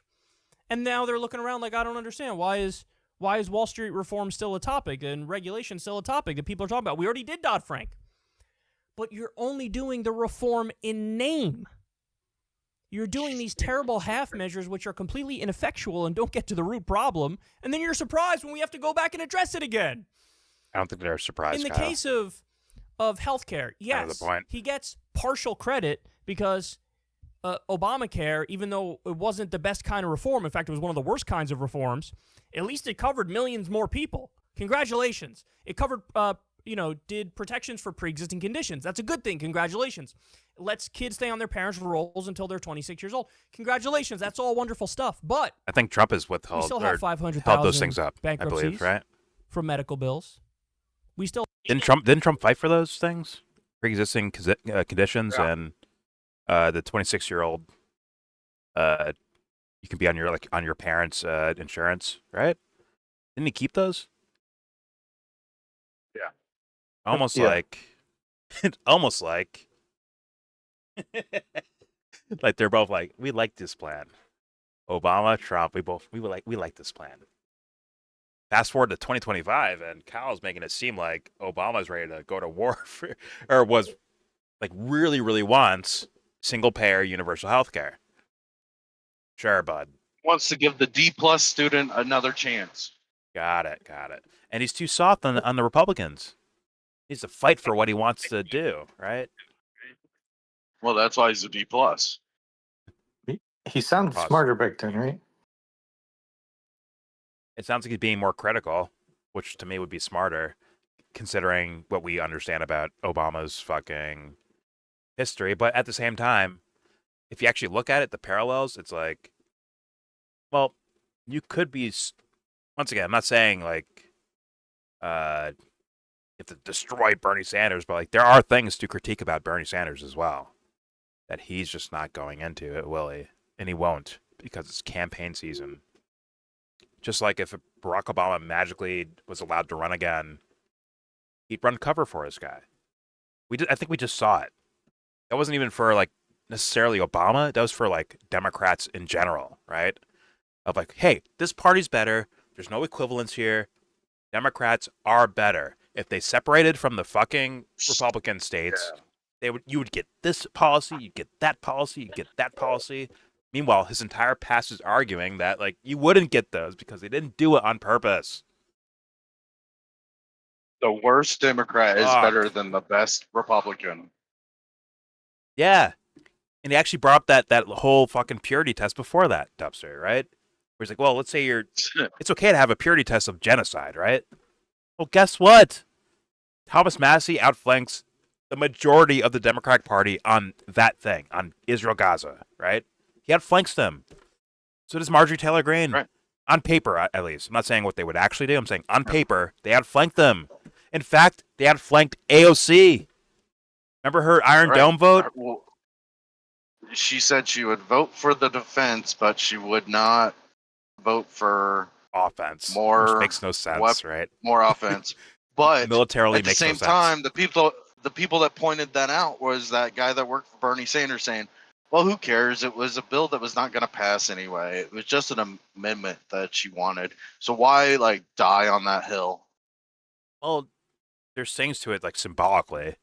And it's a little bit I of know, an but IQ test for saying- those guys, right? A little bit. And apparently she didn't even want to die on that amendment. Die on that hill for the amendment. As far as I understand. Yeah. Well, no, she put it in the category of defense. And it's the same argument as saying, like, hey, I support these guys. Who? The Department of Defense. They changed the name around to Department of War. And it's like, I don't support these guys now. The policies don't change. The name changes around. This idea of defense versus offense militarily makes no fucking sense as far as AOC's fucking argument for that. Makes no sense. When someone retaliates against you because you bombed them first, is that defense? Is that... It can call it defense, I guess, in a way, but it's not like... It's just like in the sense of like, I'm protecting my, civilians because someone's trying to like persecute us or harm us because they just want to harm us. No, the actual context is you bombed someone who has a military and they fired back. And that's why you want an Iron Dome. As far as the history, like the recent history of that conflict. Like blatantly, right? We need the Iron Dome to stop Iran from bombing us. Well, why are they bombing you? Well, we bombed them first. Oh. Yeah. That's what we're supporting? Interesting. They were the aggressors, and by giving them even defensive weapons, what happens is that they don't have to spend on those defensive weapons. So their military budget gets to spend on more offensive weapons, right? Like there's Yeah. this is like you are enabling their military. I mean, they're just kind of like shuffling around the money. And yes, Right. exactly. And a lot of the money that gets sent for quote unquote defensive purposes gets spent on other things, man. Spent on fucking Humvees they can mount guns on and all that shit. And actually use the old Humvees to rig them into being fucking bombs, essentially. Where they would not self-driving, but like remote control driven, these like Humvees into these areas, into these neighborhoods that could level fucking square blocks. An unmanned drove by remote control into a fucking city square, and the back of it drops out a fucking box that has a giant fucking bomb in it, and they blow it up with the old ones. Well, and if you but now they have the if new you ones that need drive to- themselves, right? Crazy. if you need to do offense and you want to call it defense, you just call it preemptive strike. Exactly. Yeah. Exactly. The nuclear threat of Iran, we had to attack them first because to be defensive. AOC is like either too stupid or full of shit to realize that, I guess. And people like even people that were criticizing her didn't bring up that point of like, wait a minute, these guys are going around like bombing other countries willy-nilly. They bombed Syria, they bombed Lebanon, they bombed Iran, like they bombed these places offensively. And then the response is like, well, hey, listen, AOC, I'm with you on it if you give everyone else in the entire region also defensive missiles. Give them that too. Then, if you're gonna like look at it that way, give everyone those things. Put missile systems in Gaza to stop bombs from dropping. Give them their own Iron Dome. Give Iran their own Iron Dome. If the idea is a strictly defense, because people die in war, we don't want that. We don't want people like innocent people that are not part of the war to get killed. Do it everywhere. We have intelligence Duh. that Iran is going to launch nuclear. No, Iran is going to launch missiles right after they get attacked. Breaking news. Sit down. Sit down, Iran. Im- Sit down. It's imminent. Look, we're gonna talk them into fighting us so that we can say we're defending against them. Exactly. That is the exact scenario on paper that we're looking at. Straight up. And somehow people can't get their logic around it. And Kyle will tell us the Democrats would do better, I guess. Here we go. We'll have tens of millions who are uninsured. We still have deaths from people not being able to get basic health care, 30 to 45,000 a year. So, and on top of that, Obamacare perpetually polled around 50%, sometimes less, sometimes just over. And when you have a reform that's consistently on wobbly baby deer legs, it's easy for the opposition to come in and gut it. And that's exactly what happened. And that's. You ever think that's the point, Kyle? To make sure it always stays in that little in-between kind of wavering state instead of like dominantly towards something that most people want or whatever the fuck. You ever think that's the case, Kyle? Forget about healthcare, but like things like foreign policy, like wars, right? Most regular people don't want that shit to happen. Some do, but most don't, I think. But for some reason, the policy is written a certain way, and it becomes the actual table setter of discussion about it. And thus it stays in that wavering state of like, oh, I kind of like it, I kind of don't like it, from depending on which person you're talking to and which state you're talking to. Or actually. Nothing gets done. so they'll do it to where neither side likes what just got voted through. Or we'll give you this on this side and we'll give you that on this side, to where we still don't like it because they kind of counter each other or they're a trade-off. And it's just like, neither one of us are getting anything for this trade-off. Exactly. So we're still perpetually doing, like, in the mash of things, we're not getting anything. I actually think like the first example you said of like where it's just like everyone hates this idea. Things like that happen, and then what usually like, instead of going the opposite, like someone comes in and like, okay, we're gonna do the exact opposite of this because this thing no one likes, so we're gonna do something better, as in like the actual better. Instead, you get some sort of like weak compromise that gets you halfway between like, you know, the right answer and the wrong answer. Like, oh, it's kind of all right, but it's better than like having full like dog shit, right? It's better than that, so accept that. And most people actually do because it's quote unquote better, and they end up stuck in this little teetering state, like we just said, or like Kyle just said, right? Like Bambi legs, where no one actually like, because we like something like genocide, right? We're all like, we don't want that. So what do? You overwhelmingly fund and arm, and then one day they're like, all right, guys, listen. We'll make this deal. We'll get the hostages back. We'll let Hamas execute people in the middle of the fucking street. Israel will still occupy large portions of Gaza. And, you know, maybe we end up back at war. Or back at genocide state again. Right? But it's like, hey, oh, no, we don't want genocide. So thus you end up accepting full, like, large-scale occupation and kind of lawlessness. And guess what? People still dying in decent amounts. We'll say that. But hey, it's better than before. We won. That's what they do consistently. These fucking presidents and politicians and shit like that, bro. But all right, let's go. Like just be like people have shut up right now, right? As far as maybe like mainstream politicians.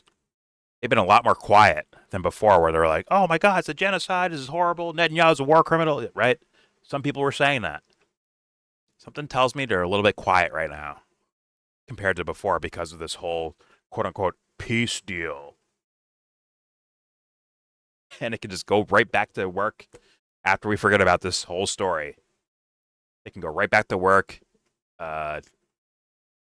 ethnically cleansing and genociding people. And it'll just be a quiet story until they start caring again, because we start caring very loudly. It's a sad fucking cycle, but it happens all the fucking time. And one of the biggest things that Trump was saying was, what? Baby, you look bad to the world. You're looking bad. I'm going to try to help you out with your image. By what? Doing this extravaganza. But meanwhile, on the ground, horrible things are happening. Just cut off half the aid, like not even, it's like days, right? They cut off half the fucking aid to Gaza already, within days. And that shit was already the minimum. Well, Hamas has taken over and killed 4 people. 4? Nah. The image I showed before, in that one scenario, is 5 or 6 minimum. And that's just a street execution. Get on your knees in front of the town square, put a blindfold on, and we shoot you in the back of the head. And Trump said, oh, you know, yeah, we're okay with that. We're okay. We're all right. Because they're helping eliminate more of these fucking people, dude. It's so fucking criminal. It's like it's the bad guy in the movie criminal shit, and we accept this. Right. Make that make sense, though. Why would Hamas want to start killing their own people after they get Israel to finally back off? Make that make sense. Well, it doesn't. Well, those it means guys. Something else is occurring. Something else is occurring that means beyond implies means something else is occurring.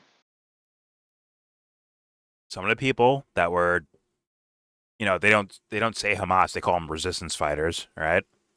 That are, and they see Israel as the worst thing on planet Earth. They're calling it Hamas on Fox. Well, I'm just saying, like, so many people I see on the internet that have been a little bit more lenient towards Hamas and shitting on Israel, right? These guys are saying, like, oh, well, these guys were paid by Israel, which is a real thing, as far as I understand. as far as like some of these like subversion groups that are amongst the Palestinian population that were stealing food and aid and killing Hamas people or killing regular Palestinians because they get funded and paid for by Israel and Western powers, right? And they go in there to just fuck shit up, right? They're basically provocateurs, right?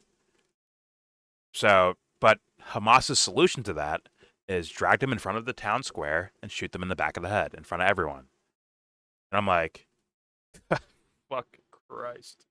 It's like tails you lose, heads you lose. You lose no matter what. Everything's fucked. Probably said that wrong, right? I think it's like heads I win, tails you lose, right? Whatever. You're fucked no matter what, basically. The regular people of Gaza, and let's be honest, and the West Bank too, they're still fucking them. They are. People got killed showing up to their broken down fucking houses. They're blown up houses where there's no roof anymore, no walls. It's all torn up.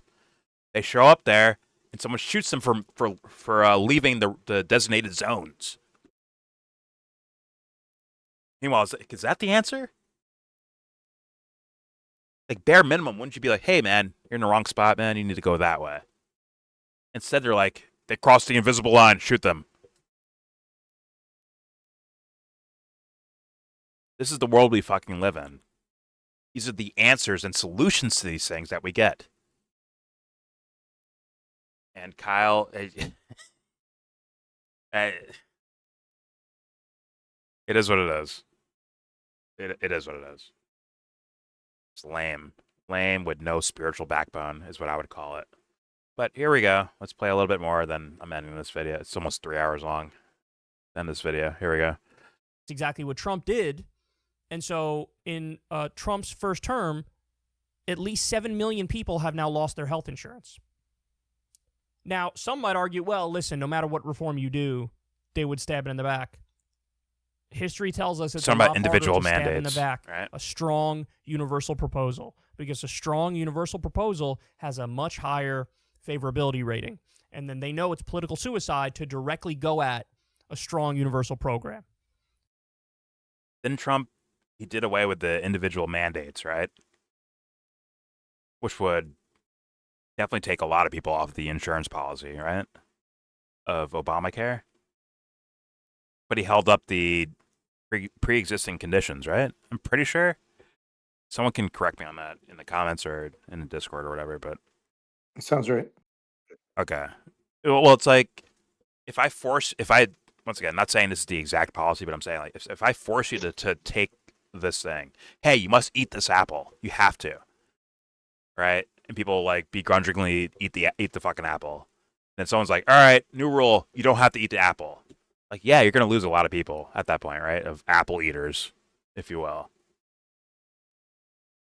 I'm just saying, like, not saying it's the right thing to do or what's the exact policy. I'm just saying, like, dumb guy logic wise, you know, that would make sense to me of why that would happen.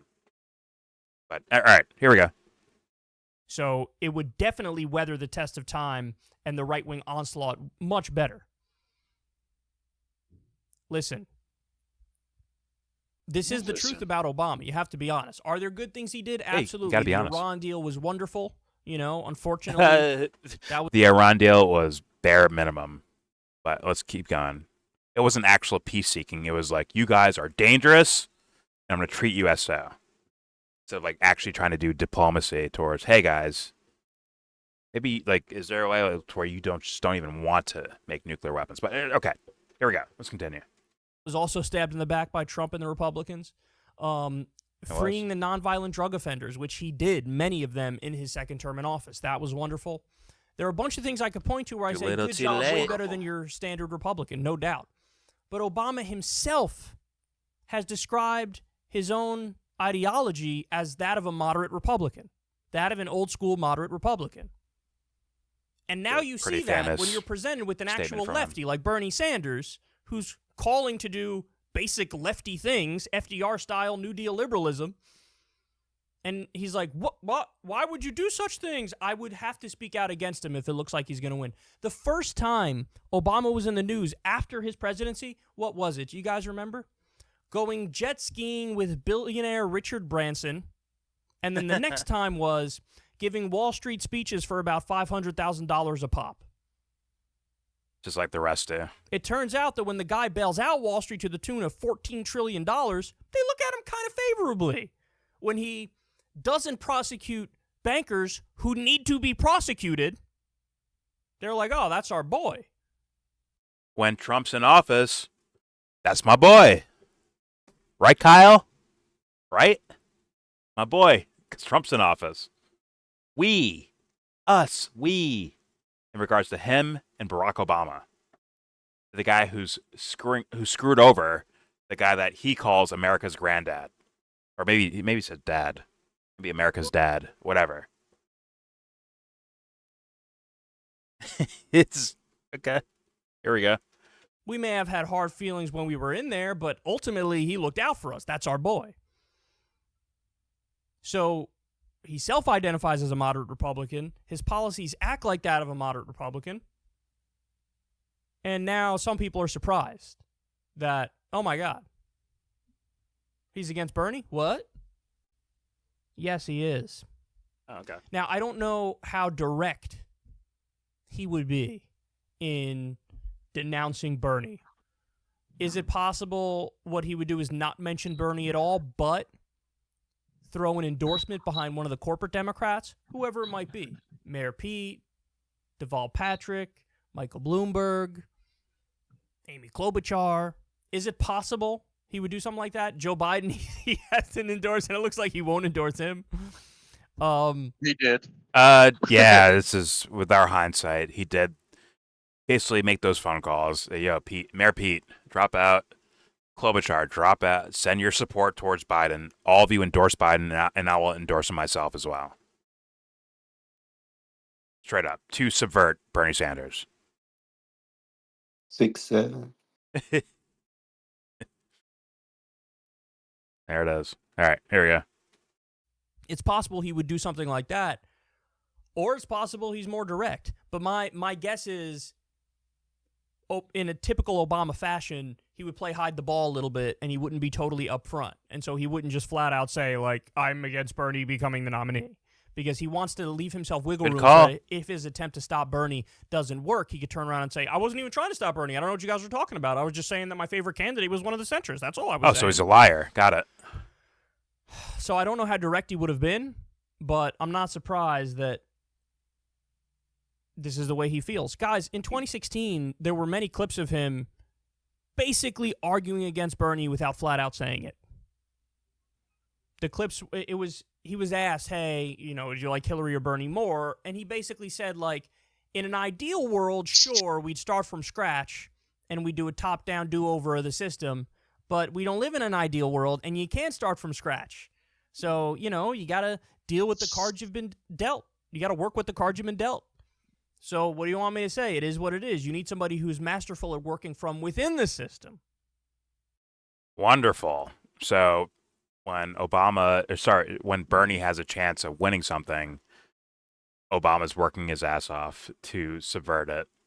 When Bernie has no chance of winning anything in regards to presidential powers, he'll probably speak more glowing of him. Very strategic. Very Kyle-like, actually. He's very Kyle's very selective of when he says things, isn't he? For what's advantageous for the political scenario. I love it, Kyle. Beautiful. Here we go. And that's the hint of, like, it's Hillary over Bernie he supports. The fact that this guy, in his heart of hearts, wanted Hillary over Bernie, doesn't that say a lot? He wanted Hillary to continue his legacy. It shows that at his heart, he's a neoliberal, corporatist, centrist, Clintonite. That's what he is. That's what his ideology is, with minor tweaks. Yeah. If Bernie Sanders were to get elected, and if Bernie were to only get done 10% of the stuff that he's pushing for, that alone would make Obama's presidency look like an abysmal failure. On some level, I think he's aware of that. And on some level, he just flat out disagrees with Bernie. Does he disagree because it's just ideological, or does he disagree also because he's corrupted from the massive amount of Wall Street money he's taken. I'll leave that up to you to determine. But bottom line is, in this split in the party between Obama and Bernie, I know what side I'm on. Okay. All right. So there's like some room for consistency there, I guess. Right? A little bit consistent of just kind of like dog shit takes. But at least in this one, when it's Bernie's neck on the line, Cal remembers just all the corrupt things Barack Obama has ever done. All of a sudden, he remembers it. But 2025, when Trump's in office, he forgets it. Seemingly. Almost like it's, what's that word? Selective. And when you're selective, what does it look like? That other word, hypocritical. I don't know, though. I'll let you guys tell me. There's your video. Please subscribe if you feel like. Comment, agree, disagree. Tell me what you think in the comment section. Go ahead. I'm sure Kyle fans might show up. It's a long video, so they might, dip out early.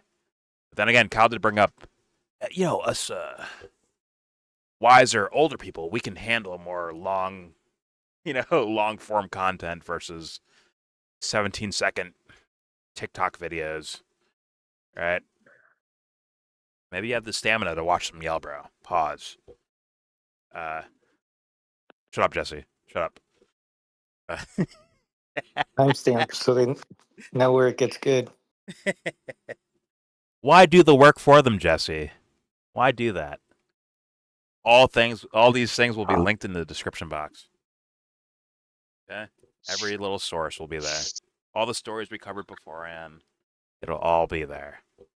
And if you like the music, actually, I have a musical playlist of every intro I play. Well, since I started redoing YouTube. Political YouTube, that is. All songs linked there. Don't forget to share, support, hopefully donate to all the links in the description box. They're charities, please. Give them a look if you feel like. Also, join the Discord if you feel like doing that. We are in that Discord right now. If you want to join that, all opinions are welcome. So please join up if you feel like. And with all that said, give this video a thumbs down. Say you wanna get in.